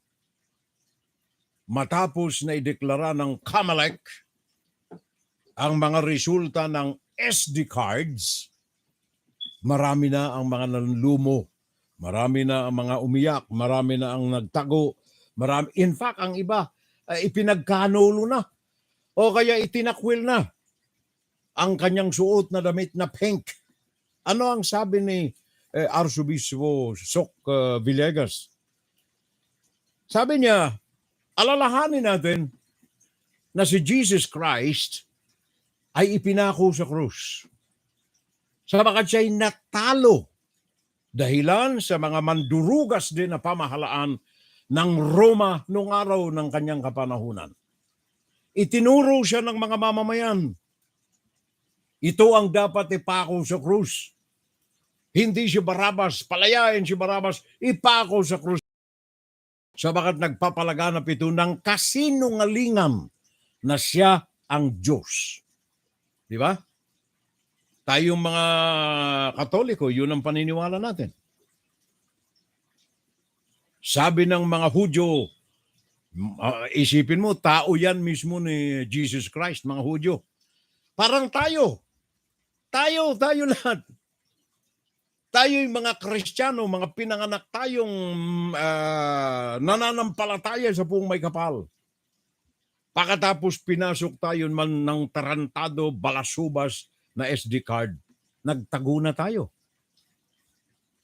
Parang panahon ni Jesus Christ, sabi nga ni Arsobispo Villegas, marami. Si Judas ipinagkanulo na lang siya. Yung ibang mga santong kasama niya, yung kanyang mga disipulo, yung iba itinatwa siya, hindi siya. Kaya anong sabi ni Jesus even before he was crucified? Ang iba sa inyo riyan ay itatakwil ako sa 3 ulit na pagtulaok ng manok ay hindi niya ako makikilala. Para tayo yan ngayon. Tayo na mga nakapaligid dito sa programa ko ngayon, hindi tayo ganyan eh. Pero there are so many, millions of us na tama na, suko na tayo. Wala na tayong magagawa eh. Di ba sabi ko sa inyo, ang kalsada maluwag? Sabi ko sa inyo last Saturday, ang demokrasya ay matingkad lamang kung ang tinig ng bayan ang nangingibabaw.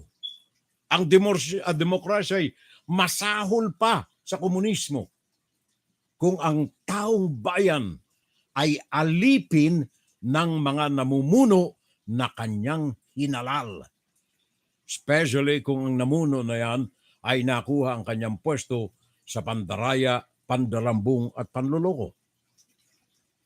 Kaya ngayon, mga kapitbahay, hindi ko talaga maalis sa aking kaisipan ang sermon ni Arsobispo Villegas.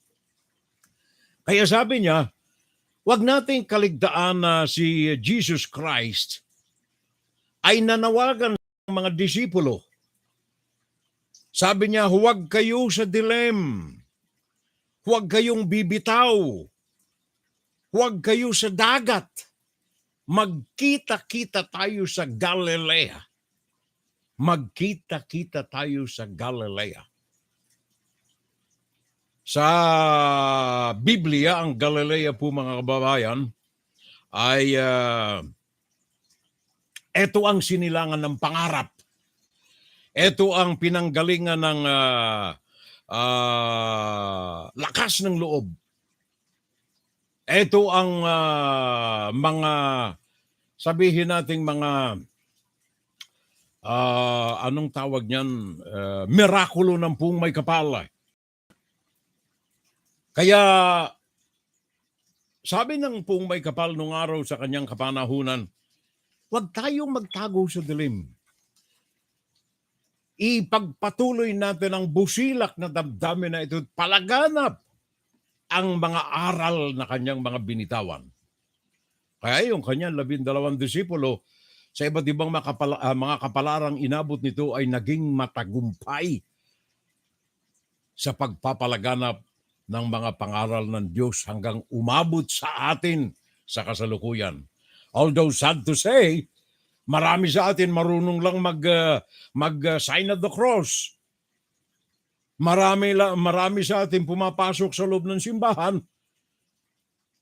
Pero ang kaluluwa naman natin hindi nahuhugasan paglabas ng simbahan. Tawag sa telepono, ano ka ba? Asan ka na? Sunduin mo na ako. Di ba? Ganun na eh. Kaya sabi ni Sok Villegas, tayo ngayon na nasa kasalukuyang panahon, tayong mga nasa kasalukuyang panahon, huwag tayong magtago sa dilim. Huwag nating ipagkaila ang ating damdamin na bumukadkad, bumusilak, nagkaroon ng malaking pag-asa. Nagpakain tayo doon sa mga nagugutom. Nagtayo tayo ng ating mga community pantries. Tumulong tayo sa mga laylayan ng mga nangangailangan. Nagtayo tayo ng sarili nating Galilea. Nagtayo tayo ng sarili nating mapakumbabang damdamin. Bumusilak, umipon tayo ng libu-libong tao. Pagkatapos ibabaliwala na niya. Kaya sabi ko nga sa inyo ang kalsada ay maluwag. Ang demokrasya ay nasa sa kamay dapat ng taong bayan at wala sa kamay ng politiko. Ang politiko, ang mga nanunungkulan riyan ay utusan ng mga mamamayan. It is not the other way around. Kaya magaling yung panawagan ni, anong pangalan nito? Bishop Ambo David. Bishop Ambo David. Isa itong sabihin na nating matigas na naninindigan, isang tagalingkod ng simbahan, matigas na naninindigan sa karapatan ng taong bayan. Ano ang sabi ni Bishop Ambo David? Kailangan natin huwag tayong magpaubaya. Huwag tayong manlupaypay, sabi nga ni Arsobispo Villegas. Huwag tayong magtago sa dilim. May mga ebidensyang malakas ang corrupted na mga CDs na SD. yung mga balota na tanggapin ng mga vote counting machines, yung mga pag-breakdown na yan, maraming mga bagay, maraming mga kadahilanan upang tayo'y lumaban at alamin ang tunay na katotohanan sa nakalipas na halalan. Many things to fight for. Sabi yan ni Father Ambo David. Many ways to fight for. Many evils to fight. Marami. Kaya sabi nila, wag nating ipaubaya sa kamay ng mga mandurugas, sa kamay ng mga balasubas, ang kapangyarihan na yan na sigurado nating pagtatampisawanan ng mga ito.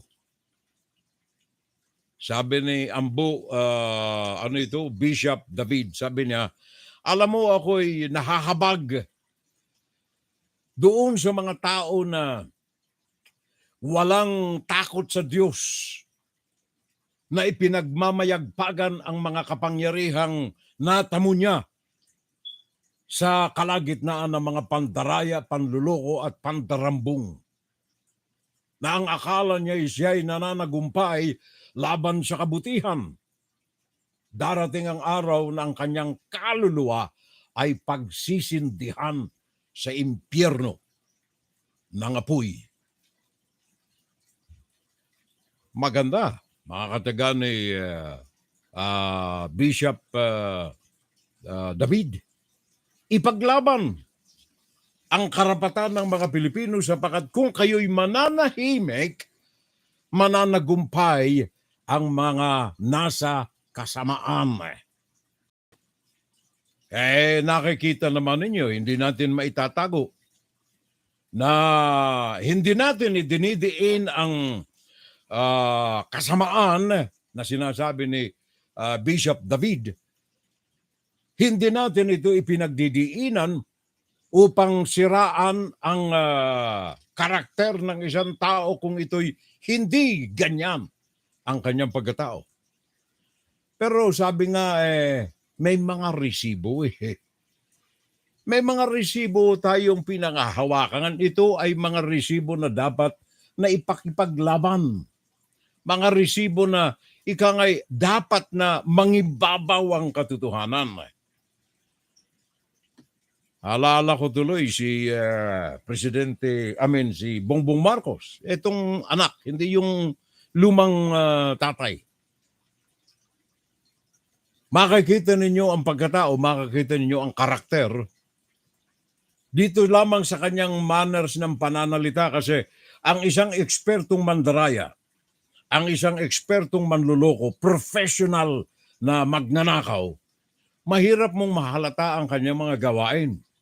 Kaya lamang sa mga unguarded moments, kumbaga, may mga pagkakataon na nahuhuli mo siya. Lalo pat kung tumatanda at makakalimutin na. Like for example, si Bongbong Marcos. Si Bongbong Marcos all throughout ng kanyang pangangampanya ay sinabi niya na wala akong hinahire na troll, hindi ako nakikipagkita kang kahit saninong troll, wala, no. Mga lies, mga kasinungalingan na mga pagbibintang na yan ng aking mga kalaban. No trolls, wala, nada. Ayan si Bongbong Marcos, no trolls, Baka naman sabihin ninyo, hindi niya sinabi yan, pakinggan ninyo ito mismo. Show me one. Just one. Yung sinasabi ng trolls, thousands. So, hanapan mo ako ng isa. One. Find me a troll. That's why you show me the place where there are hundreds of trolls sitting in front of a computer spreading fake news. Doesn't exist. Malakas ang loob ko kasi alam kong hindi nangyayari yun. We have no trolls. None. Not a single one. That's how I explained that was what the. Kita mo, nagkakandabulol Wala siya ni isa. Pakitaan mo kahit isa. Yan ay sa interview ni Bongbong Marcos ni Rose Cabal kay Bongbong Marcos noong April 26. Ito lamang na taon na ito. CNN Philippines. Ulitin mo nga, may trolls? Wala. Show me one. Ah. One. Just one. You know, yung sinasabi ng trolls, thousands. So, hanapan mo ako ng isa. One. Find me a troll. That's why you show me the place where there are hundreds of trolls sitting in front of a computer spreading fake news. It doesn't exist. Malakas ang loob ko kasi alam kong hindi nangyayari yun. We have no trolls. None. Not a single one. That's how I explained. That was what Kita ninyo, ha? Nagkandabulo na eh. Pero wala siyang troll, ha? And then all of a sudden, eto'y naganap naman nitong nakalipas lamang na ilang araw. Ano ang kanyang winika sa kanyang mga kaalyado mismo? Mga kaalyado mismo, pakinggan ninyo, Bongbong Marcos. Maliwanag na eh. Na talagang Smartmatic, ang kanilang ipinagbibili, ang binibenta nila, hindi election system. Ang binibenta nila ay dayaan system. Dahil maliwanag na 2010, mula nung pumasok sila, 2013, 2016, marami ng instances at na-prove na talagang meron silang ginagawa na hindi sumusunod para baguhin ang resulta. At sa aking palagay, even COMELEC has admitted that. And it is interesting to note that Smartmatic has actually been banned in Venezuela. It has been banned in states in the United States. It has driven Belgium and Germany to return to manual system of accounting because maliwanag na talagang maraming weaknesses ang sistema ng Smartmatic. At saka yung Smartmatic mismo, I'm sorry I have to say this and it seems a little harsh, but what they are not there to sell a electronic election system. They are there to give a method of cheating to whoever pays them the most. Ganun lang kasimple yan. Hindi sana yan ang aking ipi-play, pero idinagdag ko na mismo siya. Siya ang may nagpapatunay na ang Smartmatic, something somewhere within the application of the system, may nagnakaw. Dito lamang sa kaso na ito, siya ang beneficiaryo. Kung sinong pinakang boss, yun ay dapat tuklasin. Now dito sa kanyang pagpapasinungaling sa mga trolls, pakinggan ninyo itong boses mismo niya. Kanina napakinggan ninyo, wala, show me one. Wala talagang troll, wala. Pero ito, days after, ito ang kanyang winika. 2016 pa malayo pa tayo.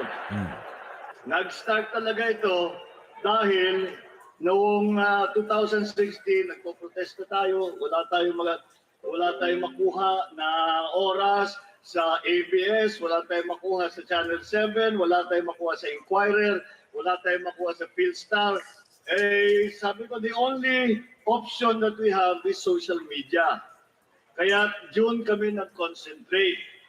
Kaya nag-hire ako ng libo-libo na troll army. Mapakinggan ninyo yan, ha? Contribute ako. Pero ito talaga, yan, that's what kept my political fortunes alive until here. And talaga naman, they did such a good job. Kaya tayo mapunta na dito. That's how we started. Nakita ninyo? Dati show me one. Wala na isa.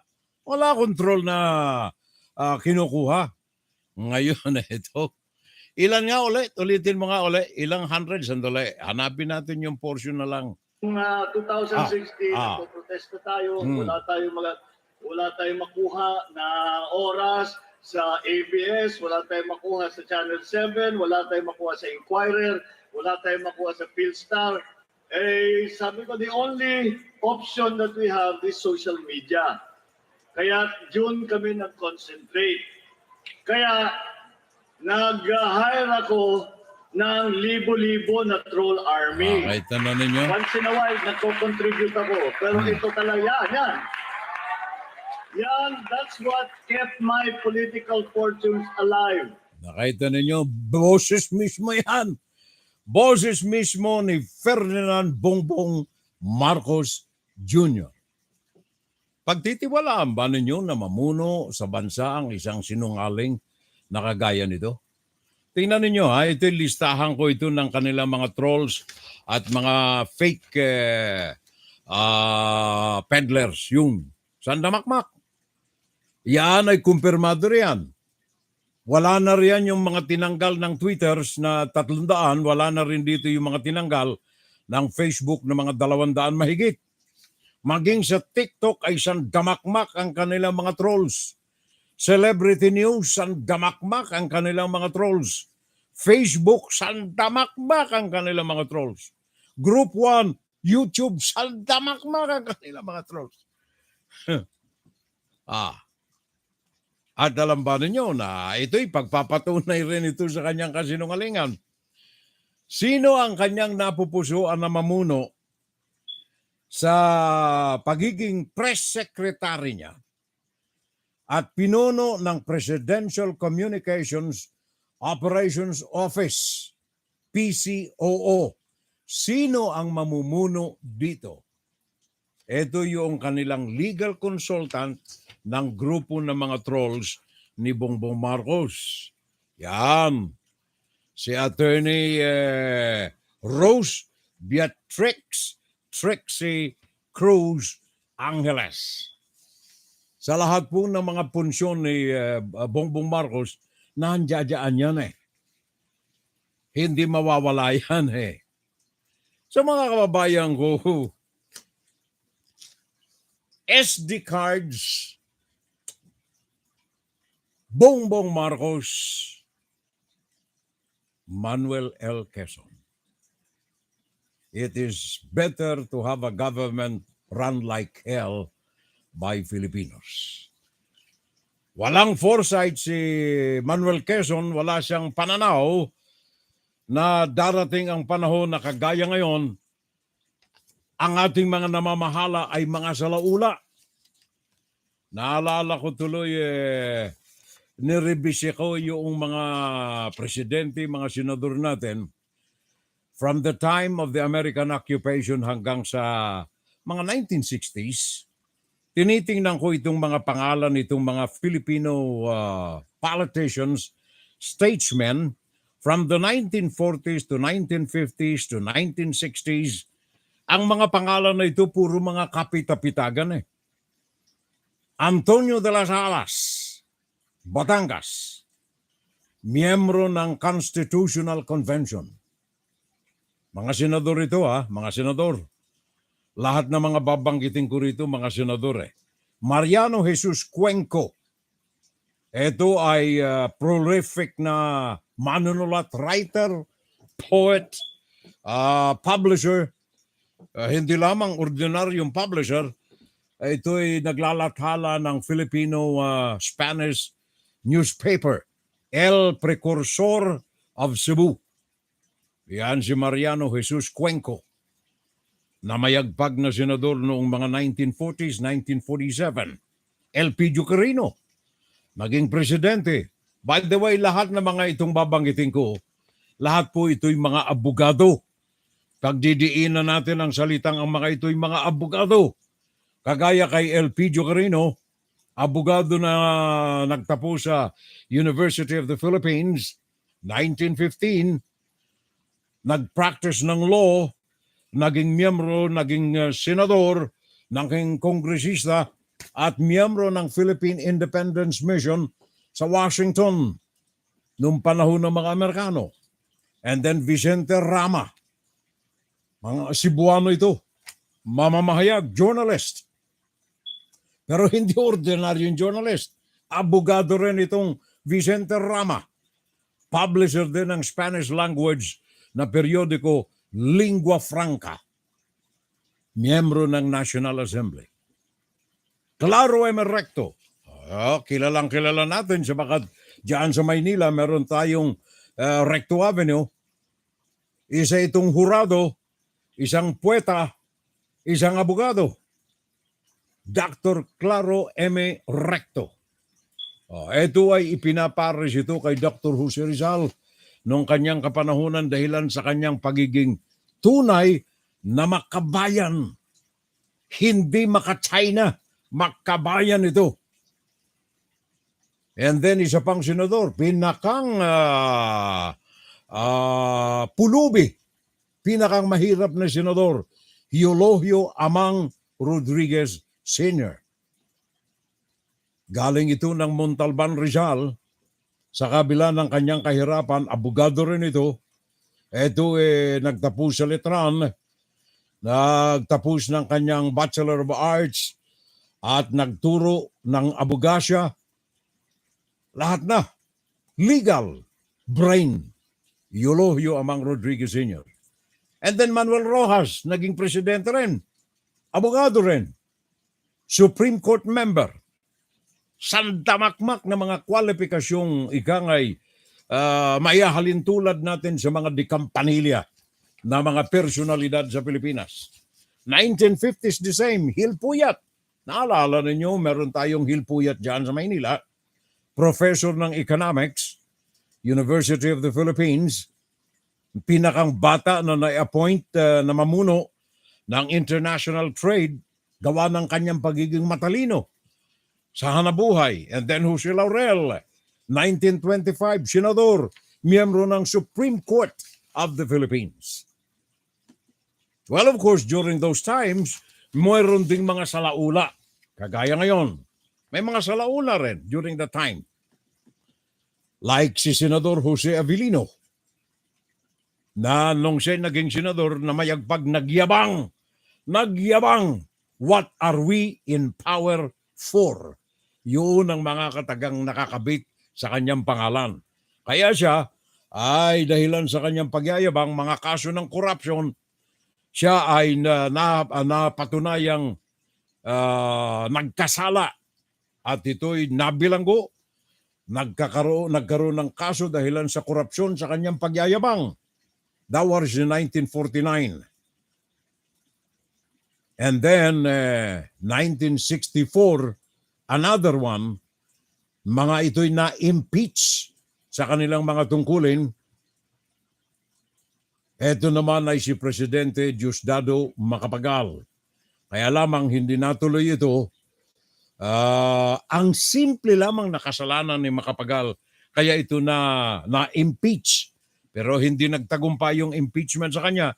Sabagat siya'y nag-importa ng bigas in violation of a Philippine Republic Act. Nag-importa lamang ito ng bigas na ipinagbabawal ng gobyerno, kaya na-impeach si Diosdado Macapagal. Other than those, maganda ang takbo ng pamahalaan. And then dumating si Marcos, 1965. Bumagsak ang ekonomiya ng bansa taliwas sa mga propaganda ng kanyang mga trolls. Bumagsak ang ekonomiya, matindi ang pagnanakaw sa kaban ng bayan, kaya yung taong bayan nag-alsa noong 1969. 1969, ang mga kalsadang maluluwag na puno ng taong bayan. Unti-unti, nagkaipon-ipon hanggang sa dumating ang 1983, nagkaroon ng people power. Yun ang kinasadlakan ng mga salaula na namamahala sa gobyerno. Pero bakit nagkakaroon ng ganitong mga kasalaulan? Because of people who are greedy in power. Kaya dito po sa ating kasalukuyang takbo ng panahon, dahilan na rin ito sa tulong ng media, by the way. Meron tayong mga nananagumpay na mga politiko sa tulong ng media. Natatandaan nyo kanina, sinabi ko sa inyo na si Peter Alan Cayetano, na mayagpag siya sa kanyang mga kaalyado nung isang araw. I mean, one of those past mingling with the media na ginawa ni dating Speaker of the House, Alan Peter Cayetano, na ngayon ay senador na. Dahilan na rin dito sa mga hocus-pocus siguro. But at any rate, si Peter Cayetano, meron siyang binanggit na hindi ko maiwasan na hindi iparinig sa inyo. Masakit ito para sa mga kapatid ko sa hanapbuhay, pero ito ang totoo eh. Masakit sa kapatid ko sa hanapbuhay, pero totoo na meron kaming mga kabaro, meron kaming mga kadamit na ibinebenta ang kanilang profesyon. Sino ang mismong nagsabi nito? Alan Peter Cayetano. Sabi niya, pwede kayong tulungan ng media. Meron akong mga tao na pwedeng ipakilala sa inyo kung gusto nyong matulungan, mga tao ko sa media. Wala kayong gagawin, traditional media ito, you can buy. Pwede ninyong bilhin, sabi ni Alan Peter Cayetano yan. Ha?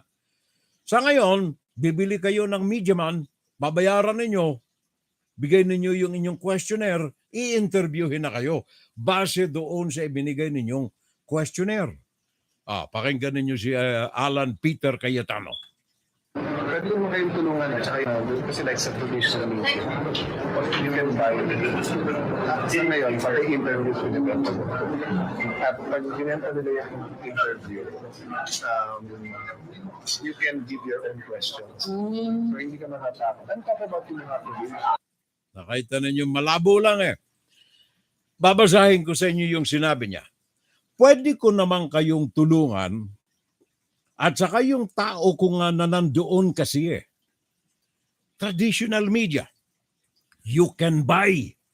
Sa ngayon, pati interview, ibinibenta nila ng traditional media. At pag ibinenta nila ang interview, you can give your own questions so hindi ka matatakot. Advice niya sa kanya mga kapwa politicians. Ngayon, kung makikinig kayo sa mainstream media sa Pilipinas diyan, makikilala ninyo kung sino ang mga ito. Ito yung mga trolls na hindi na professional media men. Mga trolls na itong mga ito. Kaya dahilan sa tulong nitong mga trolls, dahilan sa tulong nitong mga mainstream media na ibinibenta ang interview, marami tayo mga politiko na nahahalal na hindi ko sila minamaliit. Sabagat ang bawat isa naman ay pwedeng maging kandidato at maging maupo. Kaya lamang bilang isang kandidato, tingnan mo munang sarili mo.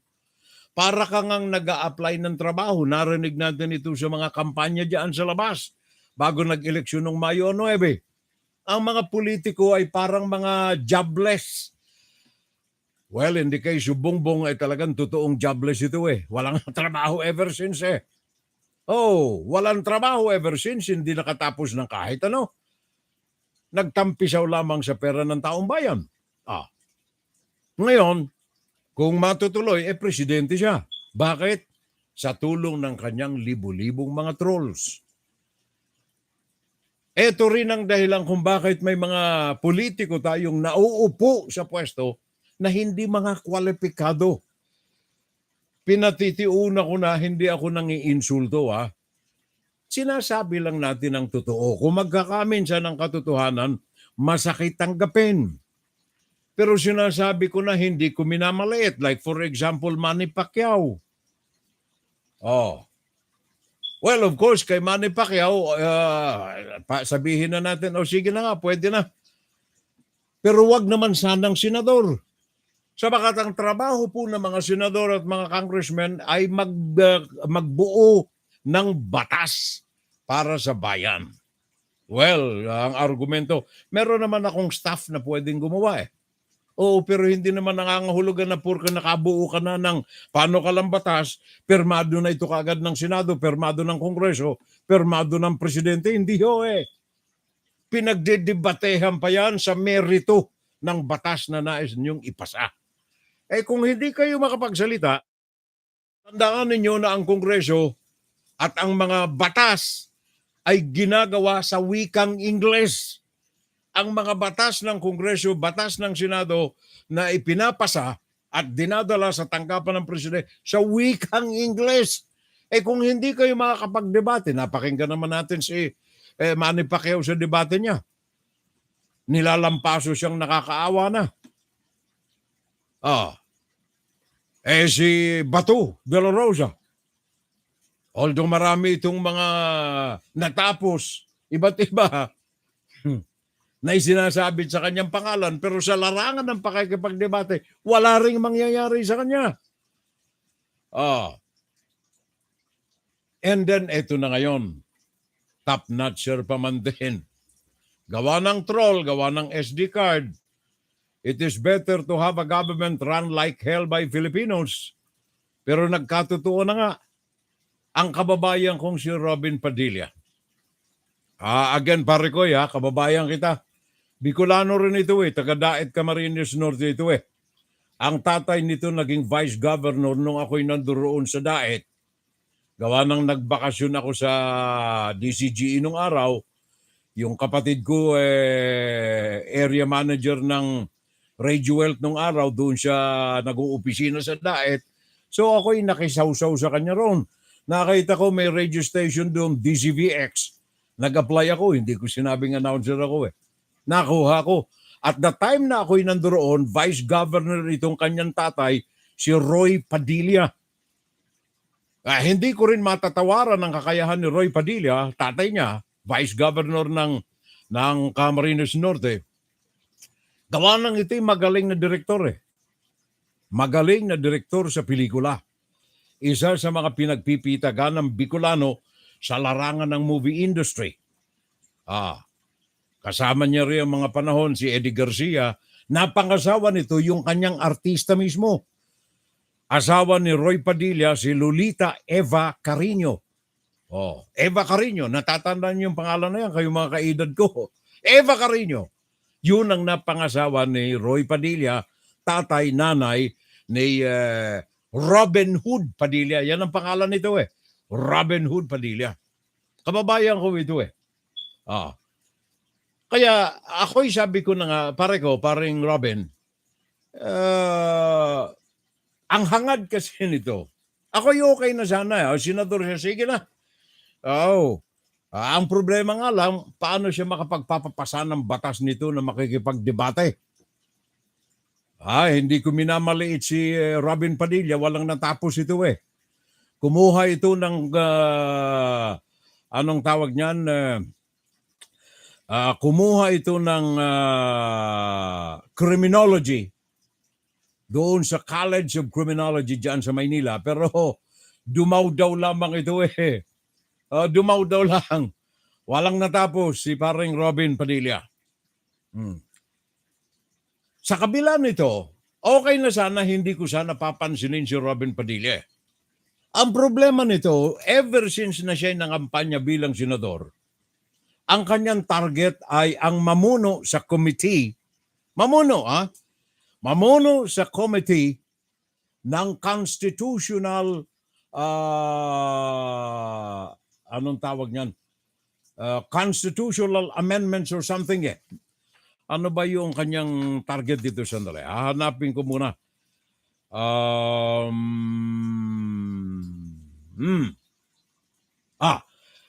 Committee on Constitutional Amendments and Revision of Codes.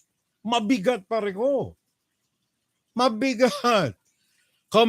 Committee on Amendments and Revision of Codes as well as Public Information Panel. Yun ang kanyang target. Yan ang kanyang pinangakalandakan ever since na siya naglunsad ng kanyang kandidatura. Patawarin tayo sa Diyos.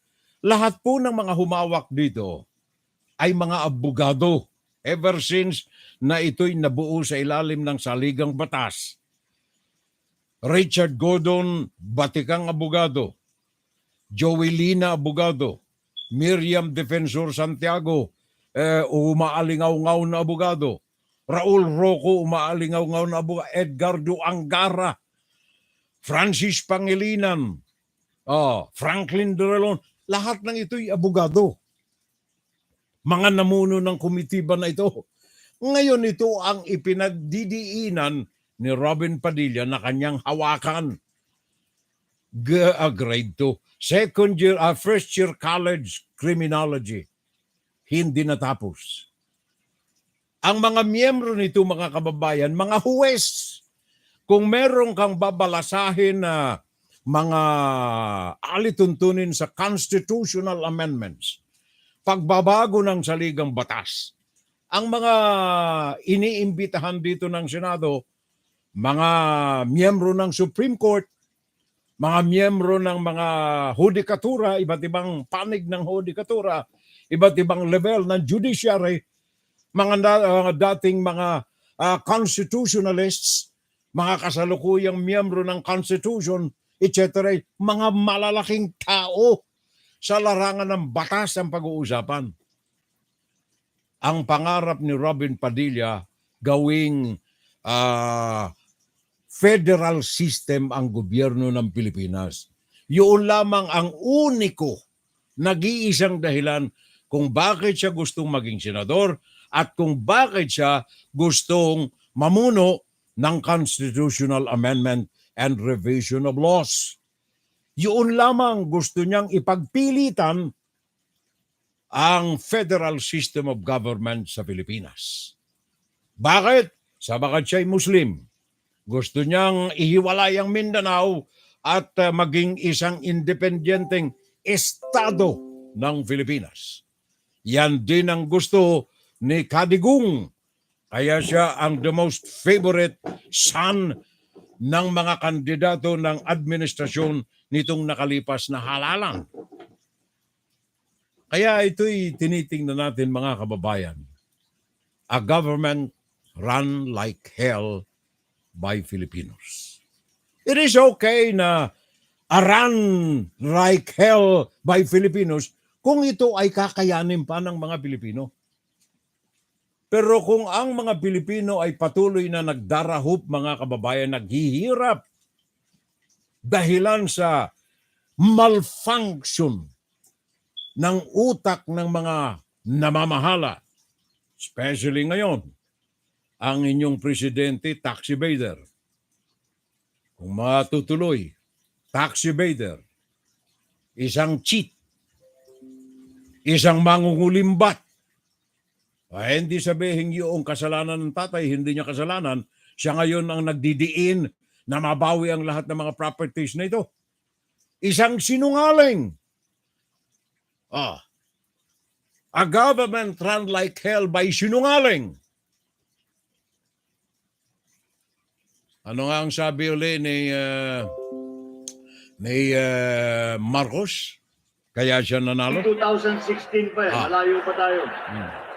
Nag-start talaga ito dahil noong 2016, nagpo-protesta tayo, wala tayong makuha na oras sa ABS, wala tayong makuha sa Channel 7, wala tayong makuha sa Inquirer, wala tayong makuha sa Philstar. Sabi ko, the only option that we have is social media.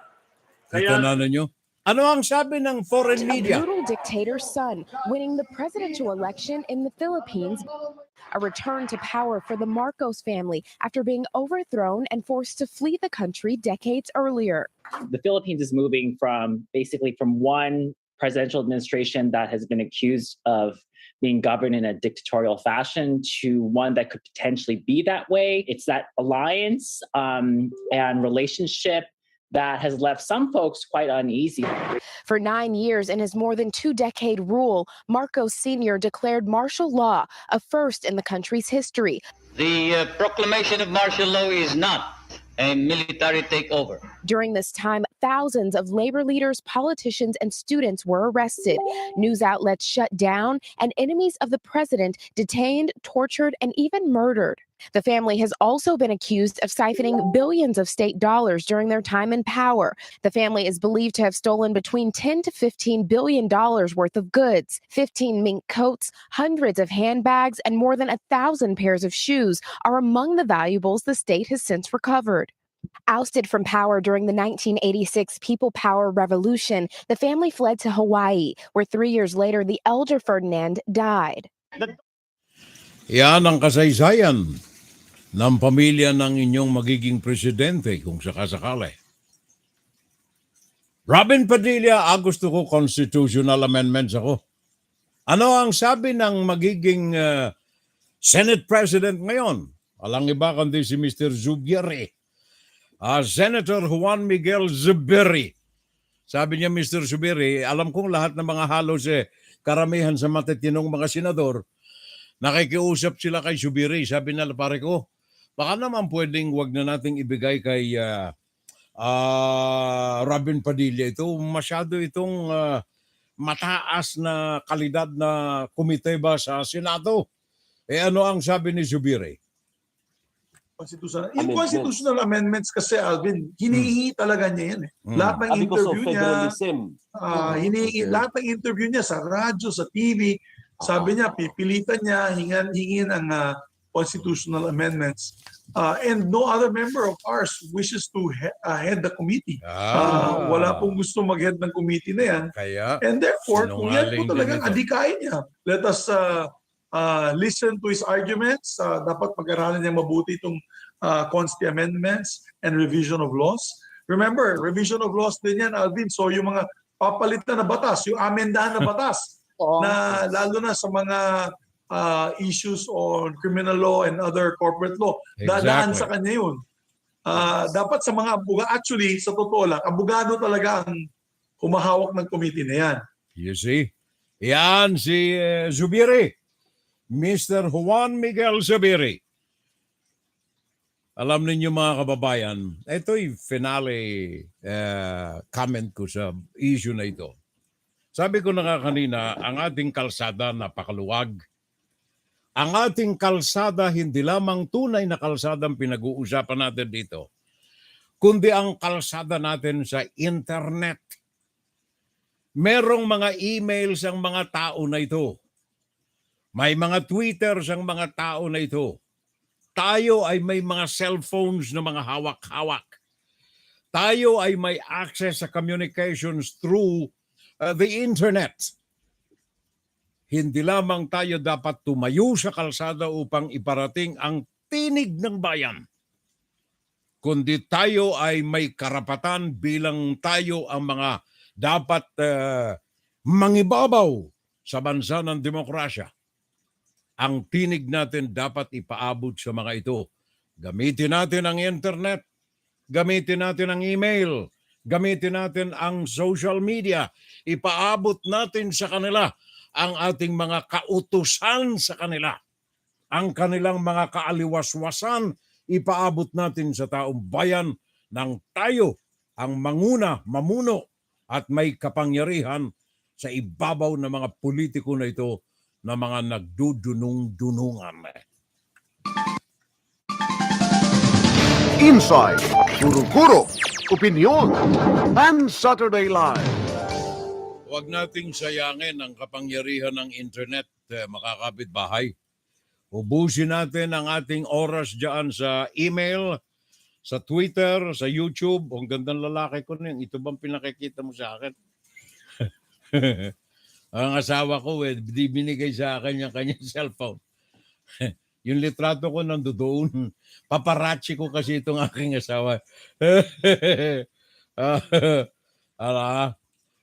Pabahain natin ang ating tinig sa mga internet, sa YouTube, Facebook, sa Twitter, sa emails.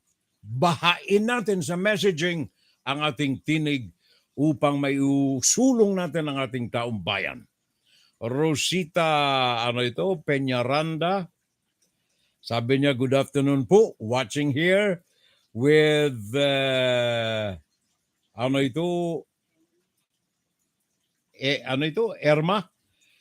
Erma and Ellen. Okay, sabi ni Rosita Peñaranda. There you are. Dito ito sa YouTube kasi hindi ko mabasa kaya nandoon, layo kasi ng screen ng aking YouTube. Last segment natin mga kapitbahay, coming up, more news, more commentaries. WFGS broadcasting worldwide, day and night time. WFGS streaming online, music on the fly, ready online.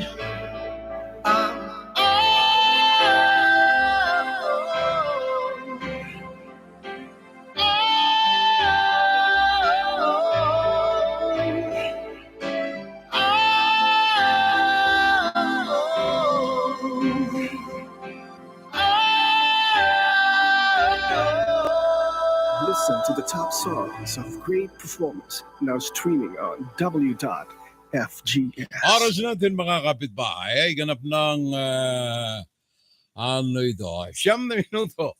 9 minuto makalipas ang ganap na ika-12 ng hating gabi, Philippine Standard Time and 12:09 a.m. or p.m. dito sa amin silangang bahagi ng Estados Unidos. Thank you, Teresita Villela Shiraishi. Thank you very much. Wala po bang magagawa para mapatunayan na si VP Lenny talaga ang nanalo?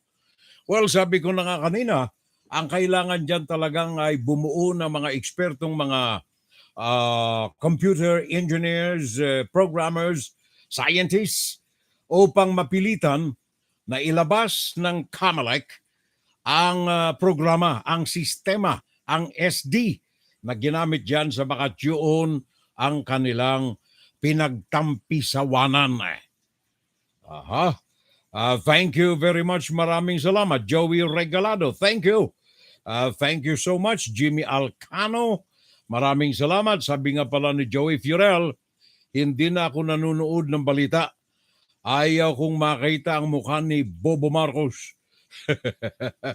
Watching from Los Angeles, California, ang ating pare Joey Regalado.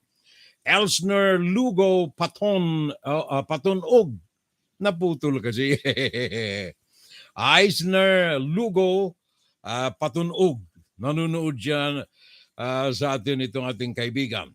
Sabi niya, musta na po Furel? Just want to say that I enjoy your show every Saturday. I'm also here in New Jersey.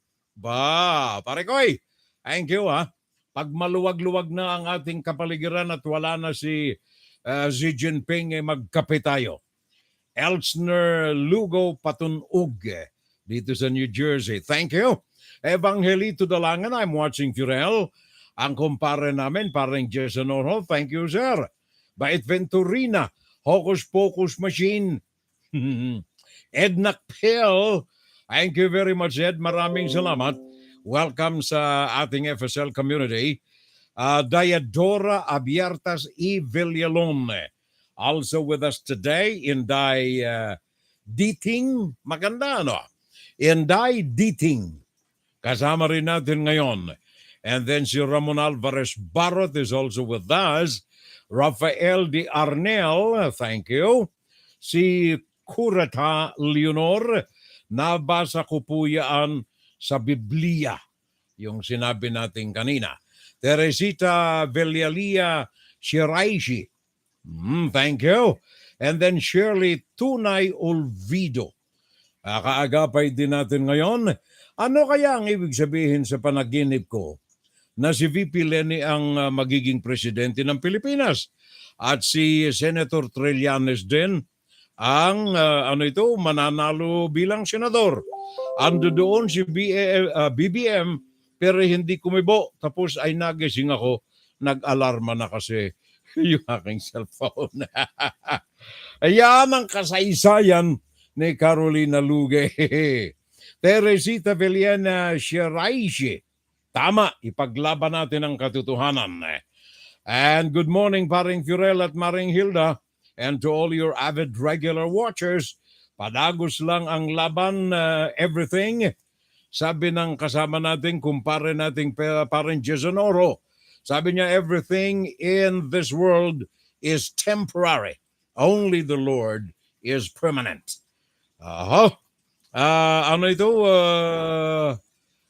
Carolina Luge, sabi niya, people power part 2 tayong lahat.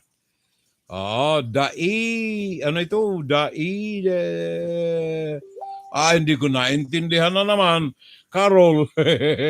Hindi ko na naman naintindihan Romy Reyes, thank you very much. Alejandro Bagui, thank you. Welcome to the community. Jason Oro, sabi niya, political voice alive through trolls headed by Angeles, the new press secretary. Los Viminda Romana, I'm watching. Abogado ka hangang-hanga versus abogado ka hahangal-hangal. Abilibong talangit. Ernesto Mojica. Thank you pare ko, maraming salamat. Ano, ha? Ernesto Mojica, D. Guardiano. Also watching us today. D. Guardiano. Thank you. Breaking news! Ito na!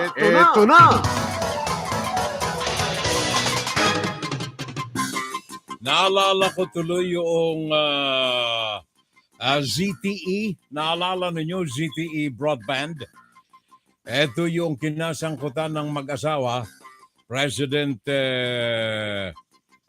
Gloria Macapagal Arroyo at saka yung kanyang asawa at saka iba pang mga political bigwigs diyan sa Pilipinas. Sabi ko na nga, kapag nakikipag-deal ang China, may mga lagayang kasama riyan. Kaya madalas hindi na pahihindian ang mga pakikipag-ugnayan ng China sa mga bansa na mga developing countries, including the Philippines. Sapagkat sila'y nagkakaloob ng lagay sa mga pamunuan ito. Diyan sa Pilipinas, hindi po nagkakaiba ng kalagayan riyan sa panahon ng ZTE deal. Ngayon, yung whistleblower, yung naglantad ng mga anomalya riyan na kinasangkutan ng ilang mga politiko, kasama na ang First Lady, ang First Gentleman, Mike Arroyo at saka yung kanyang presidente na asawa, Gloria Macapagal Arroyo, yung whistleman ito na si Rodolfo Lozaga Jr. ay sumuko kahapon. Sumuko ito hindi dahilan sa whistleblowing niya, kundi ang ginawa nitong mga nasagasaan niya na ibinulgar ang mga pangalan, anomalya sa gobyerno, pangungurakot ng pera, pagtanggap ng lagay, galing sa komunistang China, na ibinulgar ni Rodolfo Lozaga Jr., ang ginawa nitong mga tao na ito, bumaliktad ng kaso laban sa kanya. Hinanapan siya ng butas, nakakuha ng butas, kinasuhan siya, pagkatapos ng Department of Justice, hinustisya, anong tawag niyan? Hinusgahan siya. Kaya siya ay pinatawan ng pagkakabilanggo from 8 to 10 years. Ang pagkakabilanggo, hindi dahilan sa siya ay naglantad ng kanyang kaalaman sa mga ZTE broadband deal, kundi naghiganti yung mga naapakan niya sa kanyang expose. Kahapon siya ay sumuko upang tanggapin ang kanyang parusa. Kaya ano ang sabi ni Panfilo Lacson nung malaman niya itong event na ito kahapon? Sabi ni Panfilo Lacson, sa atin sa Pilipinas, kung sino ang naglalakas loob na sumalungat sa mga balasubas, mga mandurugas, ay siya pang napapatawan ng pagdurusa. Ano ang mga kataga mismo ni Senator Lacson? Sabi na, it shows the unbalanced scale of justice in the country. Hindi balansyado ang katarungan sa bansa. Never mind the guilty verdict for graft, which he has committed as Chief Executive Officer of the PFC. Ito yung Philippine Forest Corporation na siya ang namumuno. It's the dismissal of the NBM-ZTE cases that tilts the balance. Kung ito po'y sinusubaybayan ninyo mga kababayan, dahilan sa mga nasangkot dito ay mga big time, mga alkalde, mga senador, and then Gloria Macapagal Arroyo, yung Department of Justice, which always is headed by a presidential appointee. Hindi na nagumpay yung expose ni Rodolfo Lozaga Sr. Hindi na nagumpay. Ang nangyari, siya ang binaliktaran ngayon ng mga kaso. Nakasilip ng konting butas, nalintikan siya, pinarusahan siya.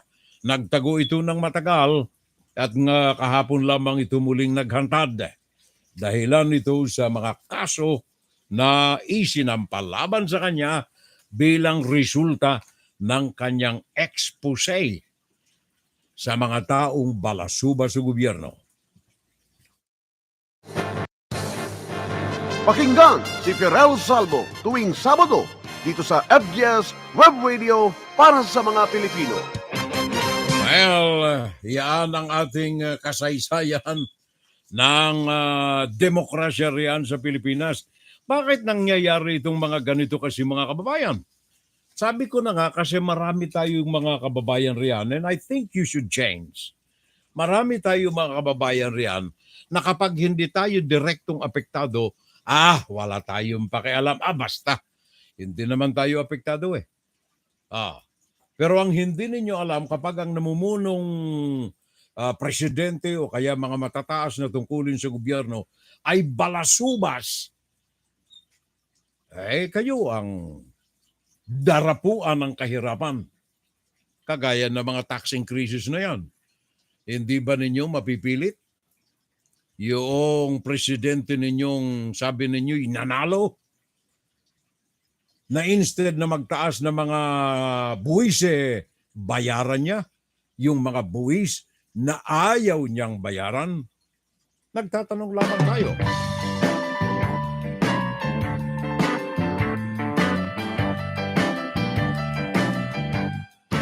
I'm just calling. Happy birthday na lamang dun sa mga may kaarawan sa atin riyan. Ano? Ayo pong lahat ng mga nandyan, happy birthday kung kayo nagdiwan ng mga kaarawan anytime this week, kaya this coming week. In fact, itong mga nagdiwan ng kaarawan ng Miyerkules, Marites Labarda, Miko Michael Macariola, Lilibeth Salvo Barazona, Con Abaw, JLV, Cristina Singson, Bienvenido Salvo, Tata Juven Custodio, Parigoy. Happy birthday sa inyong lahat, belated. Yan ay noong June 1, araw ng Miyerkules. Webes naman June 2, si Mariton at Danny Bong, Giselle Matawel, Jasmine Cura, Leo Nene Salvo. Yan ang mga celebrants natin noong araw po ng Webes. Kahapon naman ay si Olivia Villanueva, Cecil Flormanes Gruta, Pablo Olmedo, Alex Villafuentes Hizoner, at saka yung naggawa ng ating station ID. Happy birthday, belated Parigoy, Archie D-Day Rocas. Kahapon yan. Friday, June 3. Ariko, God bless you. Sana lalo pang managumpay ang ating mga pangarapin sa buhay. Archie D-Day Rocas. Yes, I'll get through. At ngayong araw na ito ang mga celebrants, si Pearl Obnial Veronica Montemor, Leon Extreme, Perla Manzano, Chrissy Bernardo, Mark Mapa, at saka Walter Romano. Ngayong araw na ito ang kanilang mga kaarawan. Bukas naman Sunday, si Remy General, Jujo Rafael Parico, happy birthday. In advance, tomorrow, yan si Junjun Rafael, Rene Casikas, Noel Omega, Dan J. Mabilin Salvo, Diane Tiffany, Junie Barazona. Isa pang pamangkin ko ito. Happy birthday bukas, Sunday, Joshua Salvo, at saka Eulenia Roslyn Kaluge Cosa. There you are. Yan ay sa araw naman ng Sunday. And then Monday, Pearly Jean, Vincier Conrad, Ritzky, Archie Diaz, Leticia Abad, Emmy Bunglay, Maria Recto Arieta, ang kasama nating si Jimmy Hill, and of course, Jesse Salvo, ang aking utol, ang aking kapatid. Ako ya Jess, dyan sa second floor. Happy birthday na lamang sa araw ng Lunes ito . Happy birthday na lamang. Sayang at hindi ka umabot uli ng panibagong birthday, ano? But anyway, ang aming panalangin nandyan sa iyo. Kasama mo na sina mama, sina papa, ang ating mga kapatid riyan. Happy birthday, Kuya Jess. Yan ay Monday, June 6. Sa Martes naman ay Ben Mitchap of Naga. Okay, may-ari siya ng tindahan ng karne. Si paring Ben. Diyan sa Naga City, happy birthday this coming Tuesday. Si M.M. Ricardo Angelita Tiongson. And then si Chinita Castillo. Saka si Jonaida Peloto Salvador. And finally, ang aking kaibigan ditong matalik, magaling ito Magaling na couturier, magaling na stage director, Bobby Yalong, parekoy. Happy birthday this coming Tuesday. Happy birthday sa inyo lahat na mga nagdiwang din na mga kaarawan. Ooh, wow, happy birthday. Ooh, wow, celebrate. We've been waiting all year to celebrate with you. That day is finally here, and so we sing for you. Ooh, wow, celebrate! And dito nga pala sa amin sa New York, mga kababayan, tomorrow, Sunday, magdiriwang kami ng 124th Philippine Independence Anniversary. Ito ay diyan gaganapin sa New York, the same area, sa Madison Avenue. Ito ay sponsored ng Philippine Independence Day Council at ng Philippine Consulate General Office of New York City. 124th Philippine Independence Anniversary Commemoration Celebration. Ito ay lalahukan ng maraming mga artista namin dito. Magsisimula ito sa kahabaan ng Madison Avenue na mga alas 10 ng umaga. Magpaparada ito sa kahabaan. Pagkatapos niyan ay magkakaroon ng programa sa entablado. Diyan pa rin sa kahabaan ng Madison Avenue sa harap ito ng anong street. Hindi ko na maalala. Wala rito But anyway, kung nais ninyong manood as early as tomorrow morning, dan diyan na kayo sa New York. 124th Philippine Independence Day Celebration. Magkakaroon ng flag raising ceremony. Ito pala, ang liit kasi Flag raising ceremony.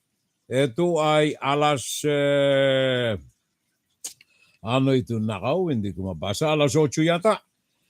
Flag raising ceremony sa Philippine, sa Consulate Office. And then parada, alas 11:45 ang simula. And then Independence Day program, diyan ito sa Madison Avenue at kanto ng 23rd Street. There you are. Kanto ng 23rd Street, diyan sa New York. Magsisimula ito ng alas 2 ng hapon. So yan ang affair namin dito in commemoration with the celebration of Philippine Independence Day. Ngayong araw din ito, araw ng Sabado, meron kaming midnight market sa Jersey City sa ilang mga lugar dito sa kahabaan ng Montgomery Street, 179 Montgomery Street sa Jersey City. Ito'y libre. Pwede kayong mamili at pwede rin kayong magbenta.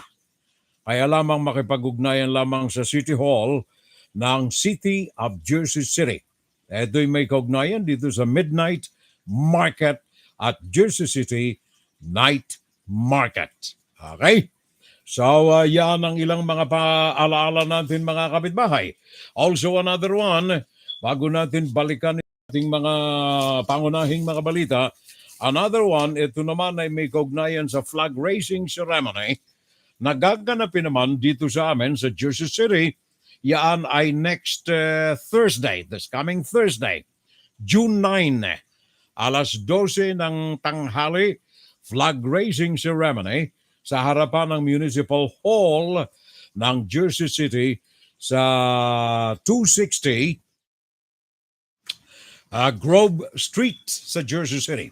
Sponsored ito ng Philippine American Friendship Committee at ng City of Jersey City. Flag raising ceremony, June 9. Kayong mga nagdiwang ng mga kaarawan, kung kayo'y malapit riyan sa Pampanga, baka kailangan ninyo ang mga cakes, kailangan ninyo ang mga tinapay, kailangan ninyo ang mga pastries, Arminia's cakes, breads, and pastries. Tatlong sangay nito. Meron tayo sa Plaza Burgos sa Guagua, Pampanga, at tabi ng PS Bank. At meron tayo dyan sa Kingsborough Building sa Jazza Road. Ito'y sa San Fernando, Pampanga. Katabi lamang ito ng SRA Pampanga at saka ng Ford Pampanga. At ang pangatlong sangay nito, naandyan sa Balibago, Angeles City. Ito'y katabi lamang ng 7-Eleven at saka ng Johnson Mart, Balibago sa Angeles City, dyan sa Pampanga. Arminias.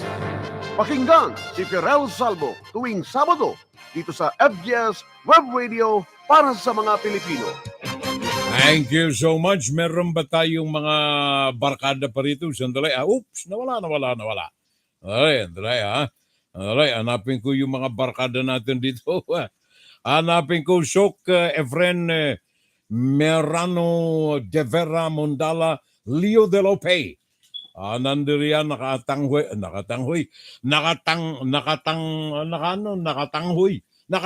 There you are. Nakatanghod sa atin ngayon. Happy birthday sa lahat ng mga birthday celebrants, sabi ni Carolina Luque. God bless us all, sabi ni Raul Villanara. And then Ben Horloy is a ring whistleblower. Isusunod na rin sa kulungan ito. Dahilan sa nakabalik na sa pwesto ang mga gutom na mga buwaya, sabi ni Junior Dal. Kingdom of Kibuloy, lalong dumami ang mga miyembro dahilan sa budol-budol. Naragdagan pa ang mga manyakul. Sabi ni Junior Dal. Los Viminda Romana. Ano ito? Napagising ako bisdak. Sabi niya, hindi ko maintindihan ang mga salita nitong mga kaibigan natin. Randy Kaisip, I'm here. Manuel de Bourbon, bakit hindi kasi wikang Tagalog ang gamitin para sa paggawa ng batas at ng mga debate sa Kongreso? Sabi nga ni Gato si Rizal, ano ito? Ang hindi nagmamahal sa sariling wika, higit pa ang amoy sa mabahong isda.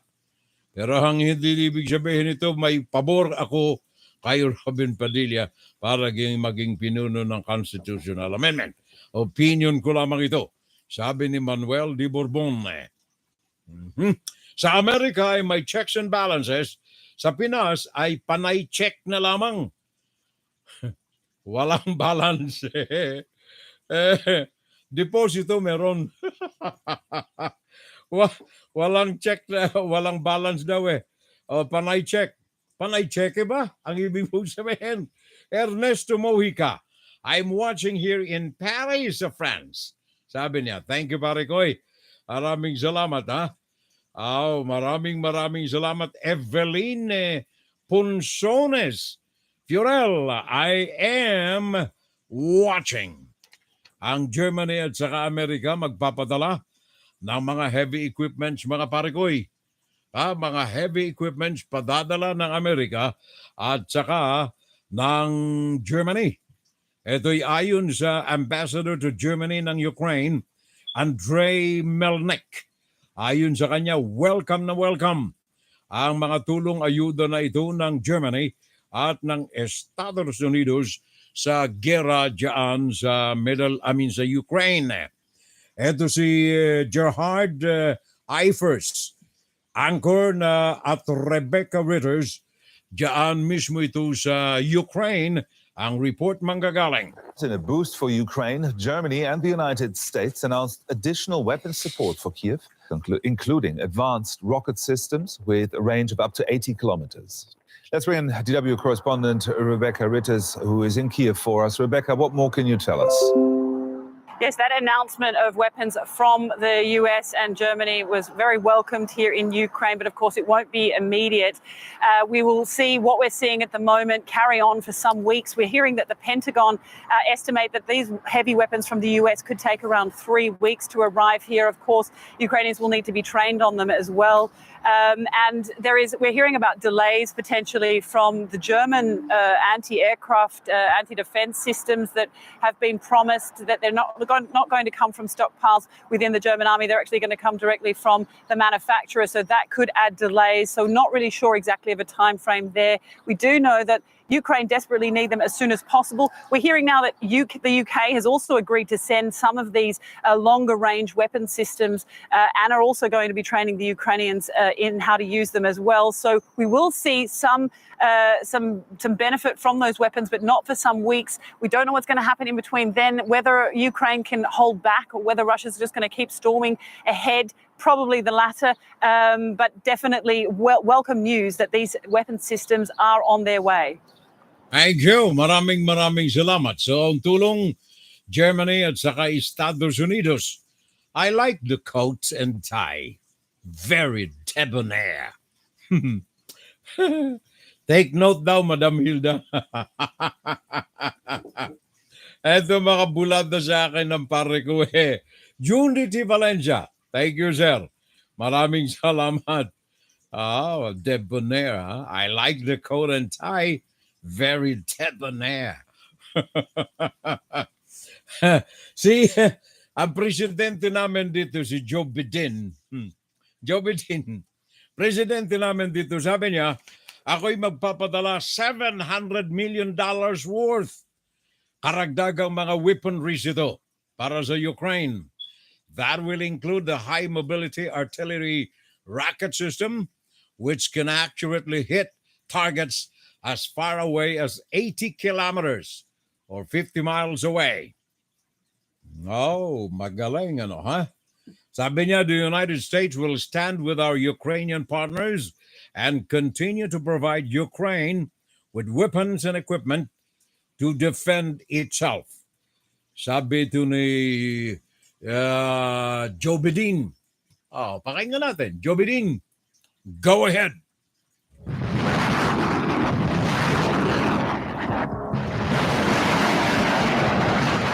Ukrainian officials have vowed to fire new U.S. rocket systems with a range of roughly 50 miles only at Russian targets within Ukraine and not strike deeper into Russian territory, a senior official of President Joe Biden's administration said. The official said that a new $700 million package of military assistance to Ukraine would include M142 high-mobility artillery rocket systems, HIMARS, which allows the Ukrainians to range out to about 80 kilometers, or roughly 50 miles. The official said that the latest tranche of U.S. support, which is now valued at more than $5 billion since Biden came into office in January 2021, was part of the president's plan to provide security assistance to the Ukrainians that is above and beyond what we were already providing them to help defend their country. To that end, we are not encouraging or enabling Ukraine to strike beyond its borders, the official said. These words echoed Biden's comments featured in an op-ed published Tuesday in the New York Times, in which the president said he decided that he will provide the Ukrainians with more advanced rocket systems and munitions that will enable them to more precisely strike key targets on the battlefield in Ukraine. On the HIMARS specifically, the senior administration official said during the press call later that same day that we are giving the Ukrainians a range of capabilities that we think are commensurate with the fight that they're in on the battlefield and the conditions that exist today. The Ukrainians have given us assurances they will not use these targets in Russian territory, the official said. Based on those assurances, we are very comfortable with it. The official also emphasized that it was Russia that first attacked Ukraine. I think it's important to point out that it is Russia attacking inside Ukraine, not the other way around. Thank you very much, my dear friend. Asinsado na, ha? Are you improving? Very good. Ayoko munang banggitin ang pangalan niya. Aspiring na reporter natin ito eh. Kaya well-modulated ang kanyang boses. Thank you. Maraming salamat. Well, of course, ito pong balita na ito ay kumpirmado ito mismo ng National Security Council at ganon din direktor ng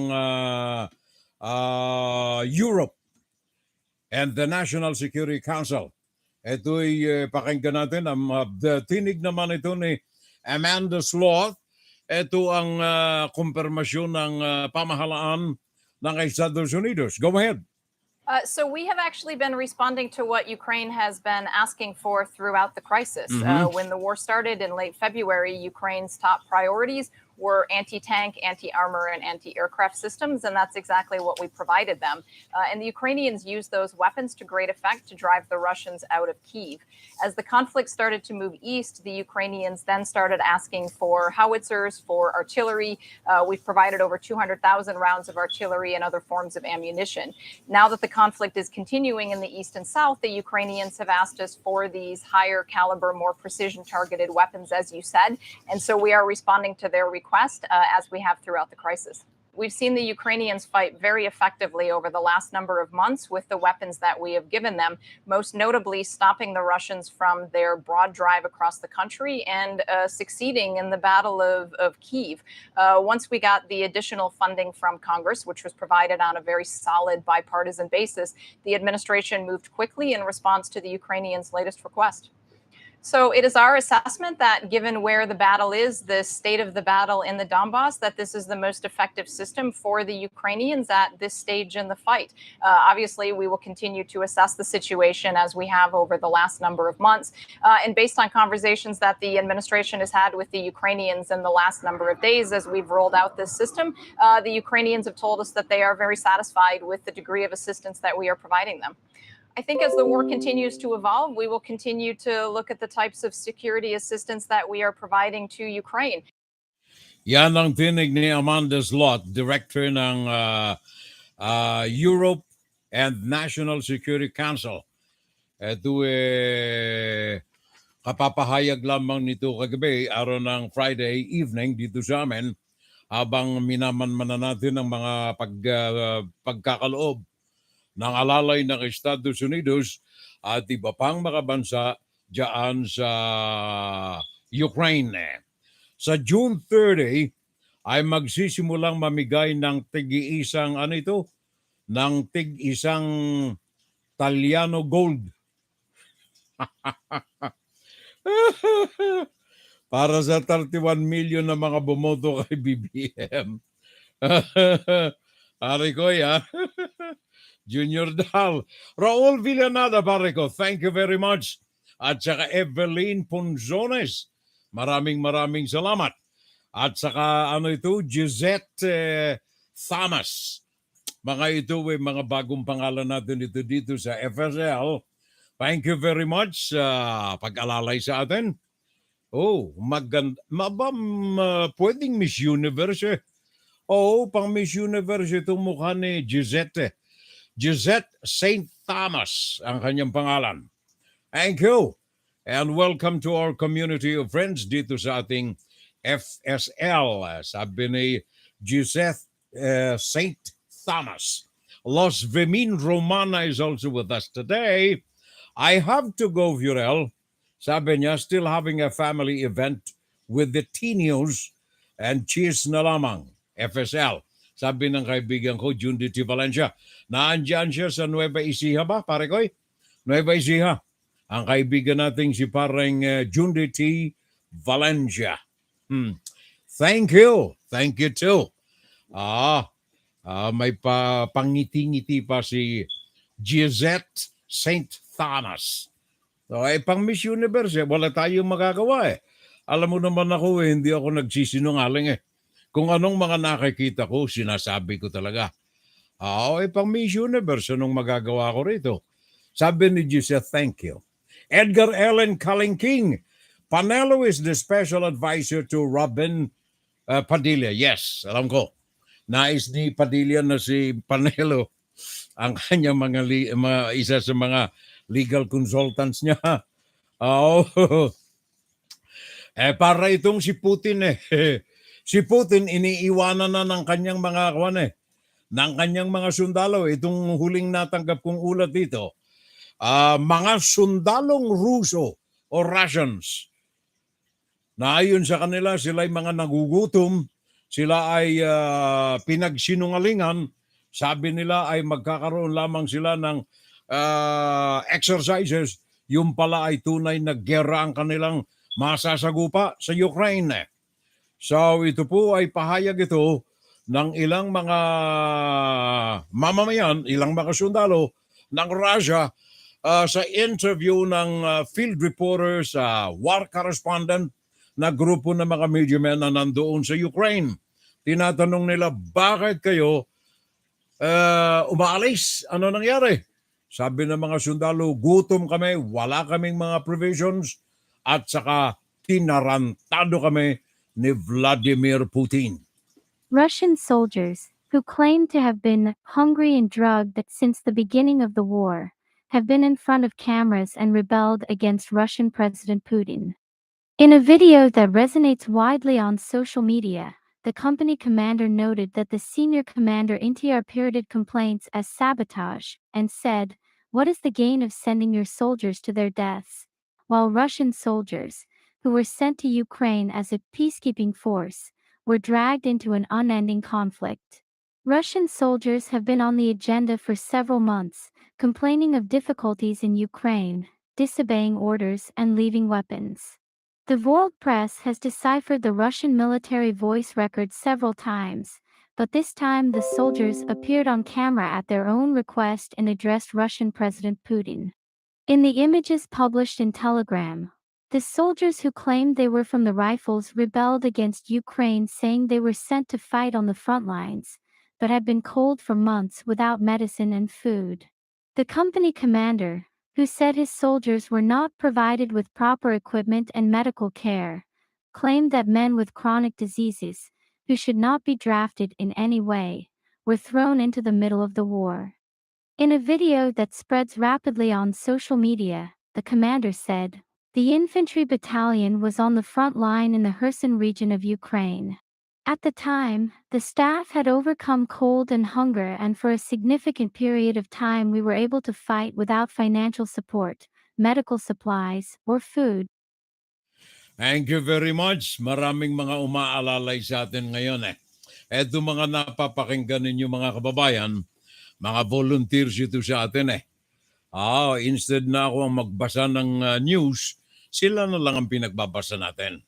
Para naman nakatutulong tayo mag-practice itong mga nais na maging mga reporters dito sa Amerika. Pakinggan ninyo. Ito palang beauty queen natin, tiga rito tiga San Diego, California. Sabi ni Gisette St. Thomas, "Are you an American, Gisette, or you're a Filipino, or mix?" Sabi niya, "Hi sir, good morning. I'm here in San Diego in California." Isang lipad lang yan galing dito sa amin. 2 oras. Nandyan na. May anak akong binata. Gisette St. Thomas, dyan sa San Diego, California. At saka si Louis Baclagon, also watching us today. At Benjamin Vivar. Benjamin, kung dito ka sa Amerika. Benjamin Vivar, happy watching pare ko Sabi ni Alejandro Bagui, katapusan na po ni Putin pag nagsisuko ang kanyang mga sundalo. Bumaliktad sa kanya. Sabi niya, Bicolana rin si Gisette St. Thomas. Nakapag-asawa ng puti. St. Thomas na nga apelyido kamag-anak niya daw si VP Lenny. Bakit St. Thomas, Mrs. na? Sayang, may anak akong binata Diyan San Diego. Alam mo yung mga Pilipinong naandyan sa San Diego, karamihan diyan ay related, anak, asawa, kamag-anak ng isang Navy. Navy man. Kasi yung aking kapatid, dyan din matagal San Diego, California. Kamag-anak ko po si VP Lenny, sabi ni Gisette Santo Tomas. Santo Tomas pala Ikaw naman kasi, sinabi mong St. Thomas eh. Akala ko tuloy nakapag-asawa ka ng Marino eh. Santo Tomas pala. Naalala ko tuloy yung kapitbahay namin dito eh. Eti katuwaan lang ha. Bato-bato sa langit, magalit eh, pangit. Katuwaan lang. One time nag-MC ako rito, 18th birthday celebration eh. Sabi niya, Furel, magde-debut ang aking anak na dalaga. Pwede bang ikaw ang mag-MC? Sabi ko, walang problema. Yan eh. Di sige, introduce ako. Kunyari ang pangalan Julian. Okay? Sabi ko, ladies and gentlemen, our debutant today, Miss Julian Ramos. Nagalit yung nanay. Lumapit sa akin yung nanay. Sabi niya, Furel, hindi Ramos. Kala ko hindi. Ramos. Yung bigkas ko pala ng apelyado, mali eh. Hindi pala Ramos eh. Ramos pala. Pero ito si Gisette, Santo Tomas pala naman siya eh. Kaya lamang, siyempre, minsan ay kung nandito tayo sa Amerika, gusto natin tunog Amerikano eh. Yes, Navy po ang asawa ko, aray. Alala ko uli yung sumasayaw eh. Sayaw sila, no ha? Panahon namin eh. Sayaw sila. Alam mo naman sweet ang sayaw eh. Maganda yung kanyang kasayaw. Medyo naka-close ng konti. Ano ha? Dibdib sa dibdib. Anong pangalan mo? Pangalan? Anong pangalan? Genevieve. Magandang pangalan mo. Dikit pa siya. Taga saan ka? Taga diyan kami Santa Cruz. Dikit pa siya. May asawa ka na? Oo. Naku, layo ng konti. Anong asawa mo? Pulis. Layong lumayo. Lalong lumayo. Eto si Gisette Santo Tomas eh. Ang asawa niya, Navy eh. Okay, Gisette. Pakibati na lang kay Manoy. Pakibati na rin kay Manoy. Ano sabi niya? Kamag-anak niya si Lenny. Bicolano eh. Pakibato na lang. Sabi mo, kumusta na lang Manoy? Galing kay Kaproy. Gisette Santo Tomas, Navy po ang asawa ko.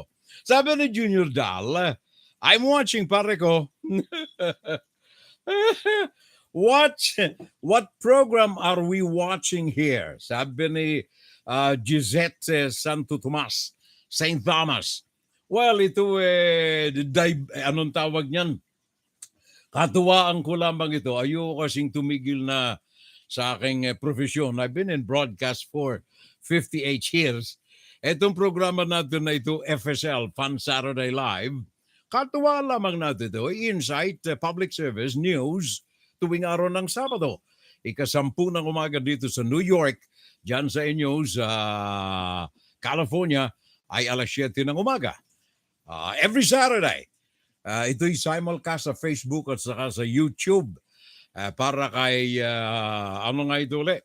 Kay Gisette Santo Tomas. Okay, what's your name, sir? Bagong pangalan nga ito natin, ano? Ang pangalan ko po, mahaba eh. Fiorello Henry John Laguardia, Kontakto, La Miseria, Salvo. Sa broadcast ang tawag sa akin, Fiorel Salvo na lang. Fiorel Salvo na lang. What's your name? Congratulations po for your phenomenal service. Sabi ni Gisette. Thank you. Maraming salamat. Ang problema natin dito, Gisette, sa Amerika, yung mga patayan, mass killings, kaliwat kanan eh. Kahapon, meron na naman. Diyan sa Tulsa, Arizona, meron na naman. Kung saan-saan, dun sa Uvalde, sa Buffalo, San Damakmak. Baril dito, hindi barilan eh. Mass killing dito, mass killing dyan, mass kung saan-saan. Anyway, pakinggan natin itong report na ito ng CBS News. CBS News, Washington, D.C., Nancy Cordes, ang chief ng White House correspondence ng CBS with the news. Pakinggan natin. Let us finally do something. After a month of mass shootings in Uvalde, Buffalo, Tulsa, and more, President Biden pleaded with Republicans to support new gun control laws. Too many other everyday places that have become killing fields, battlefields here in America. His ambitious wish list includes a ban on high-capacity magazines, universal background checks, new safe storage laws and red flag laws, and a return to the assault weapons ban that he helped to pass in 1994. And if we can't ban assault weapons, then we should raise the age to purchase them from 18 to 21. He pointed to studies that show mass shooting deaths tripled after Congress let the assault weapons ban lapse in 2004. The Second Amendment, like all other rights, is not absolute. This isn't about taking away anyone's rights. It's about protecting children. But in the House, the battle lines haven't changed. House Democrats and Republicans debated a major package of gun laws Thursday for nearly 10 hours. We are paying for this deadly culture with the lives of the American people. This bill would not stop the terrible events. It wouldn't harden schools, but it will sure take away the rights of the American people who follow the law. In the Senate, a bipartisan group says it's making progress on measures to address red flag laws, school safety, and mental illness. But that agreement, if it succeeds, will not include some of the major gun safety measures that the president laid out last night, like raising the purchasing age for assault weapons from 18 to 21. Thank you very much. Yan ang report ng CBS diyan sa Washington, D.C. dahilan sa kaliwat kanan na hindi maampat-ampat na mga mass killings na nagaganap sa ating kapaligiran. Lately, kahapon, meron na naman. Meron na naman kahapon. Yan ang problema namin dito ni Gisette Santo Tomas dito sa amin sa Amerika. And one other thing, sabi nga pala ni Gisette, oo nga po grabe ang mass killing sa atin dito sa kapaligiran. Well, hindi lamang ito ang problema namin dito sa Amerika. Ang problema namin dito yung inflation. Patuloy na pagtaas ng halaga ng mga pangunahing bilihin and especially ang ating gasolina. Nakaw! $7 per liter. Oh, yung special. Pagkatapos pinakamababa, yung regular $5.50. Nandoon ang average niyan. Presyo ng gasolina. Kaya ito pong ating mga policy makers, I don't know, hindi nila malaman kung anong kanilang gagawin. Ang kanilang mga pinagbibintangan dito ay ang gera doon sa Ukraine. Pero maraming mga economists ang nagsasabi, hindi ito ang dahilan. Sabagat yung inflation na nagaganap dito sa amin sa Amerika, nagsimula pa long before na inilunsad ng Russia ang kanilang pananalakay diyan sa Ukraine. Katunayan, ito po ay masusing tinalakay sa palatuntunin ni Maria Bartiromo ng Fox News. Itong bagay na ito at pakinggan natin, sumilip tayo ng konti kung ano ang kanilang mga sinasabi tungkol dito sa presyo ng mga pangunahing mga bilihin, ang presyo ng gasolina at kung ano ang mga ginagawa ng pamahalaan. The White House dodging questions on inflation as President Biden's economic crisis hits another milestone. The average price of fuel jumping 5 cents overnight to $4.67 a gallon. This is a new record. Lara, this is eating into people's income, and that's why they're feeling poor today. And I would go one step beyond, and I would say it's not just Joe Biden. The Democrats were pushing a plan that was valued at $5 trillion. Told us it was they told us it was $3.9 trillion, which was misinformation because we know that there were all those gimmicks in there. And I would just point out that yes, we have a CPI, the Consumer Price Index, right now that is running at 8.3%. But all the stuff we're buying is much more expensive than 8.3%. You got eggs up 18%, meat up 17%. Fresh fish up 14%. I mean, the things that we're actually buying are much more than 8%. Longer term, people are wondering where this is going. Okay, so now we have this inflation problem. Our layoffs. Exactly. Pagkatapos ng inflation, layoff naman ang problema. At nakay mo ito, tingnan ninyo, January of 2021, inauguration inflation rate ni Biden is 1.4%. November 2021, January yun, January 2021, 1.4%. Noong Nobyembre, the same year, umakyat ng 6.8% ang inflation. And then Pebrero, 2 months after, 7.9%. Maltakan mo yan. From 1.4% simula nung maupo bilang presidente si Joe Biden. November, ilang buwan pa lamang, 10 months after, naging 6.8% ang kanyang inflation rate. And then 2 months after that again, 7.9% ang inflation rate. Kaya ito po'y hindi walang connection ito diyan sa gera sa Middle East o kaya sa Ukraine. The problem there is mismanaged economy ng ating bansa. Kaya ano kaya ang mangyayari dito sa mga kababayan natin? Baka si Maring Gisette St. Thomas ay babiyahe. Oo, babiyahe siguro. Ngayong anong tawag niyan? Itong mga nalalapit nating mga bakasyon, etc. etc. Ano ang kaabutan natin dito? Sabi ni Senator John Barrazo, Republican ito ng Wyoming, sa kanyang pagharap sa programa ni Larry Kudlow, kagabi, pinanood natin ito, sabi niya, kailangan yung mga kababayan natin dito sa Amerika ay maghigpit-higpit ng sinturon sabagat hindi natin alam kung ano ang ating magiging kinabukasan. Pakinggan natin ang kanyang tinig. Go ahead. Nawala. Oh, ulitin natin. There you are. Well, the president has said early on he wants to actually get rid of eliminating all fossil fuels in this country. That's been the position of this administration. And now, Larry, it seems they want to spend the next month traveling the country, he and his members of the cabinet, saying, hey, things are actually a lot better than you think they are. Well, people have paid the price all Memorial Day weekend. We're at all-time high prices. And the question is, who are they going to believe? Joe Biden talking at them or their own two eyes and their empty wallets? 3/4 of the American people believe the country is heading in the wrong direction. And you saw I had the Secretary of Interior, the Energy Committee, she would not admit that oil prices and gas prices were too high. Secretary of Energy and the Secretary of Transportation say, hey, if you don't go buy an electric car. People can't afford to buy gas or groceries, let alone an electric car. The American people have given up on this president because they know he is not competent.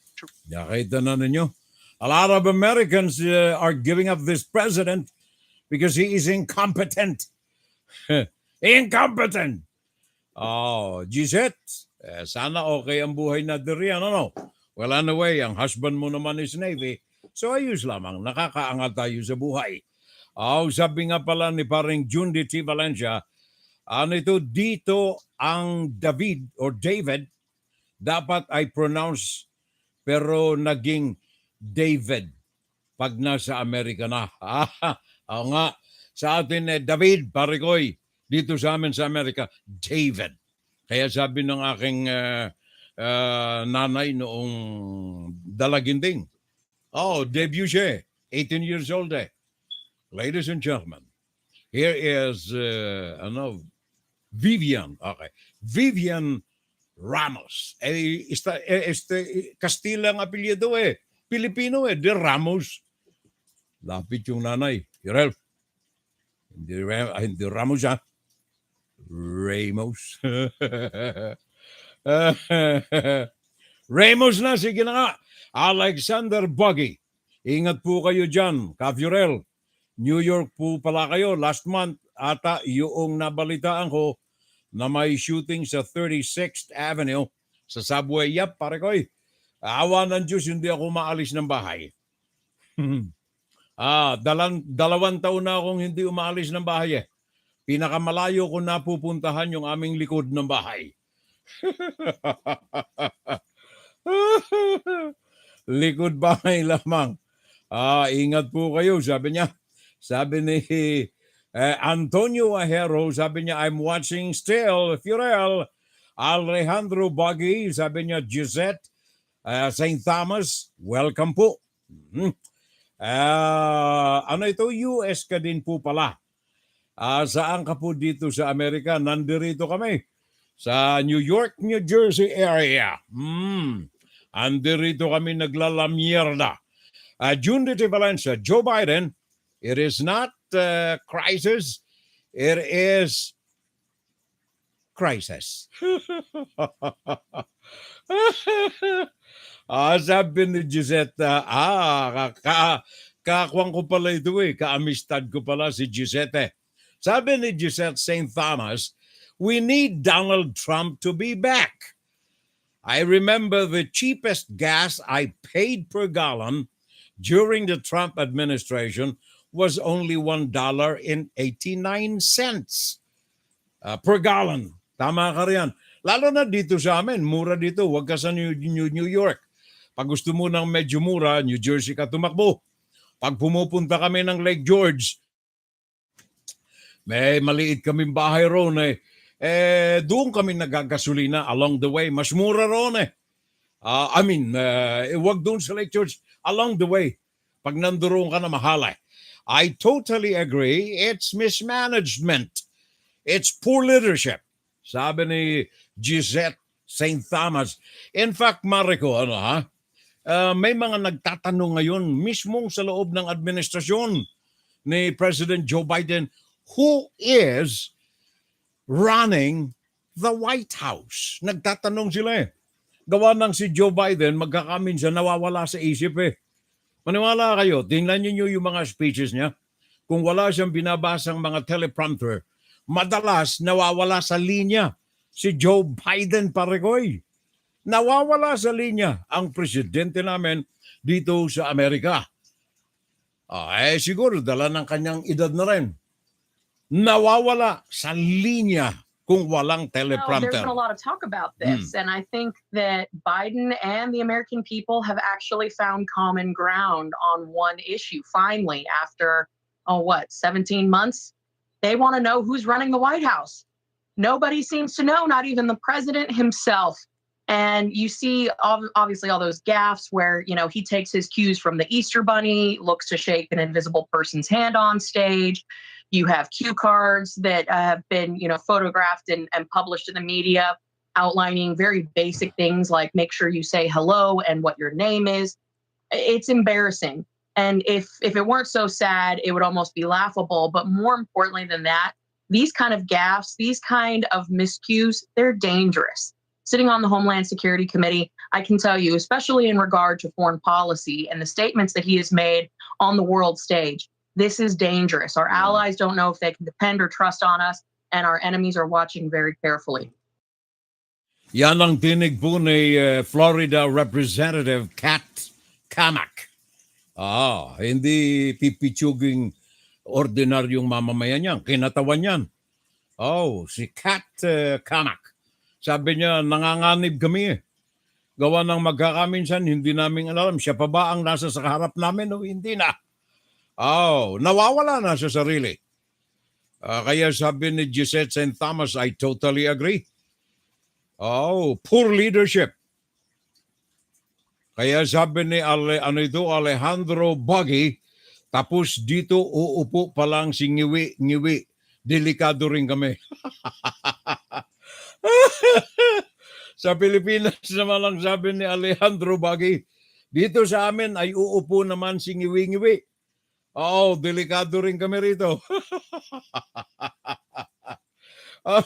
Ramon Alvarez Barot, I am watching Furel. Jess Rafael, welcome to our FSL Club, pare ko. Bagong pangalan din ito Jess Rafael, thank you. Okay ka po, Furel, sabi ni Alejandro Bagui.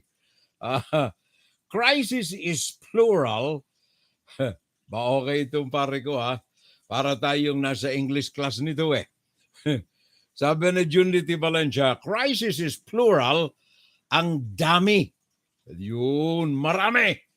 Sabi ni pare ko, Junity Valencia. And then si Jesus Rafael, also with us today. Thank you. Paring Jess, maraming salamat. Ha? Paring Jundit Valencia, thank you also. Who is running the White House? Yung unang malaking katanungan namin dito eh. Ano ito? Meron na ngang teleprompter, sablay pa rin. I Cognitive Joe. Oh, okay itong pare ko. Kailangan siguro mag-aral ako ng English 7 uli. Binabanatan tayo rito ni parang June de Valencia. Mag-aral ako uli ng English, pare ko. Nasa grammar kami eh. Grammar kami ngayon. I Cognitive Joe. Patay tayo dyan, ang mundo. Incognitive pala. Sabi ko na nga eh. Incognitive pala eh. Sabi ni parang June de Valencia. Sayang. Wala na tayong oras mga pare ko, mga mare ko ha. Wala na tayong oras eh. 3 oras din tayong nagkakatuwaan ngayon. Well, anyway, it's Saturday, so it's fun Saturday for everybody. Ang inyo pong abang lingkod, Furel Salvo po lamang. Hi, Gisette. This is Furel Salvo. Taga-saan ho kayo? Bicolano po. Saan kayo nandoon ngayon? Dito po sa New York. Ilang taon na po kayo sa broadcast? 58 taon na po sa broadcast. Simula pa dyan sa Naga, DZGE, hanggang DZXL Manila, hanggang dito, mainstream media sa Amerika. Ngayon, nagpo-programa tayo rito sa loob ng ating kwarto. Paalam na muna kami. Thank you very much na muli sa lahat ng mga kasama natin, lahat ng mga kaagapay natin, sa lahat ng mga kamiyembro natin sa FSL, Fun Saturday Live, simulcast broadcast sa YouTube and then Facebook. I don't know kung bakit sa YouTube hindi masyadong klaro ang quality ng ating video. So if you're suffering from quality sa YouTube, switch to Facebook. 10:00 ng umaga, Eastern Standard Time, USA, Saturday. 10:00 ng gabi, Philippine Standard Time. 7 o'clock in the morning, San Diego, California. 4:00 ng madaling araw, Hawaii. Japan, 11:00 ng ating gabi, start every Saturday. Maraming salamat na muli sa inyo mga kababayan, mga kapitbahay, mga kaibigan. Sana sa loob ng 3 oras nakapagdulot kami ng kaalaman, informasyon sa ating breaking news. Of course, nakapulot kayo ng kaalaman sa ating insight. And we have public service. We have general information. Meron tayong greetings and everything. It's Fun Saturday Live. I love you all. Thank you very much. Magandang umaga, magandang tanghali, magandang hapon, magandang gabi. Good morning, good noon, good afternoon, and good evening. Sa mga kapwa ko Bicolano, Diyos mabalos, maray na aga, maray na udo, maray na hapon, maray na banggi. I love you all from my heart, very sincerely. Sa aking family, I love you, my family. At sa aking mahal na may bahay, I love you, Neng. Lakasan mo, nakikinig si parang Junday. Okay. Thank you very much sa inyo lahat mga kababayan. Maraming salamat po.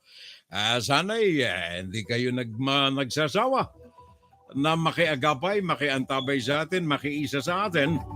And kindly visit my YouTube channel, Furel Salvo, and then paki-subscribe.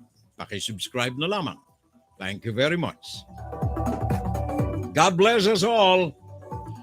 Tomorrow is Sunday. Huwag kaligtaan, magkita-kita tayo sa Galilee. Huwag tayong magtatago sa dilim. Malawak, malapad ang kalsada. Hindi lamang ang kalsadang tunay, kundi ang kalsada ng internet. We want your voices heard. Magsalita tayo. Huwag tayong pipi. Huwag tayong bingi. Huwag tayong bulag. Bye-bye. Love you.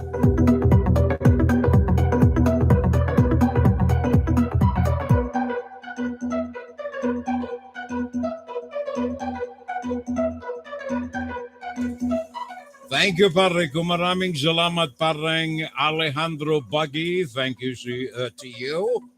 Sabi niya, invite me on your next live. Sure. Gisette St. Thomas. Until next Saturday. Kung hindi mo nasimula ng programa natin ngayon, may replay, may playback tayo sa YouTube at saka sa Facebook. Edgar Ellen Kalingking, thank you, Kuya Furel. Nice to see you and listening again. Thank you. Junior Dal, nice program. Hanggang sa muli. Have a nice weekend. De Vera Mondala, Leo De Lope, thank you, Furel. Jundi T. Valencia, thank you. Sir Knight Furel, Mabuhay FSL, standing by to the audio of Madam Hilda. Narinig mo na eh. Narinig mo na eh. Thank you, sir, sabi ni Gisette Santo Tomas or St. Thomas. At saka si paring Nantitudio, thank you. God bless po sa lahat, sabi ni Alejandro Baggy. Ayun, narinig din, sabi ni pare Koy. Adelaida C. Polopot Waters, thank you, Furel. Madami akong dalang kaalaman buhat sa iyo. Keep it up. Maraming salamat. Just marvelous. Bye-bye. Good day. Ang ating station identification, Archie D. Rocas. WFGS Broadcasting worldwide, day and night time. WFGS streaming online, music on the fly, ready on the line.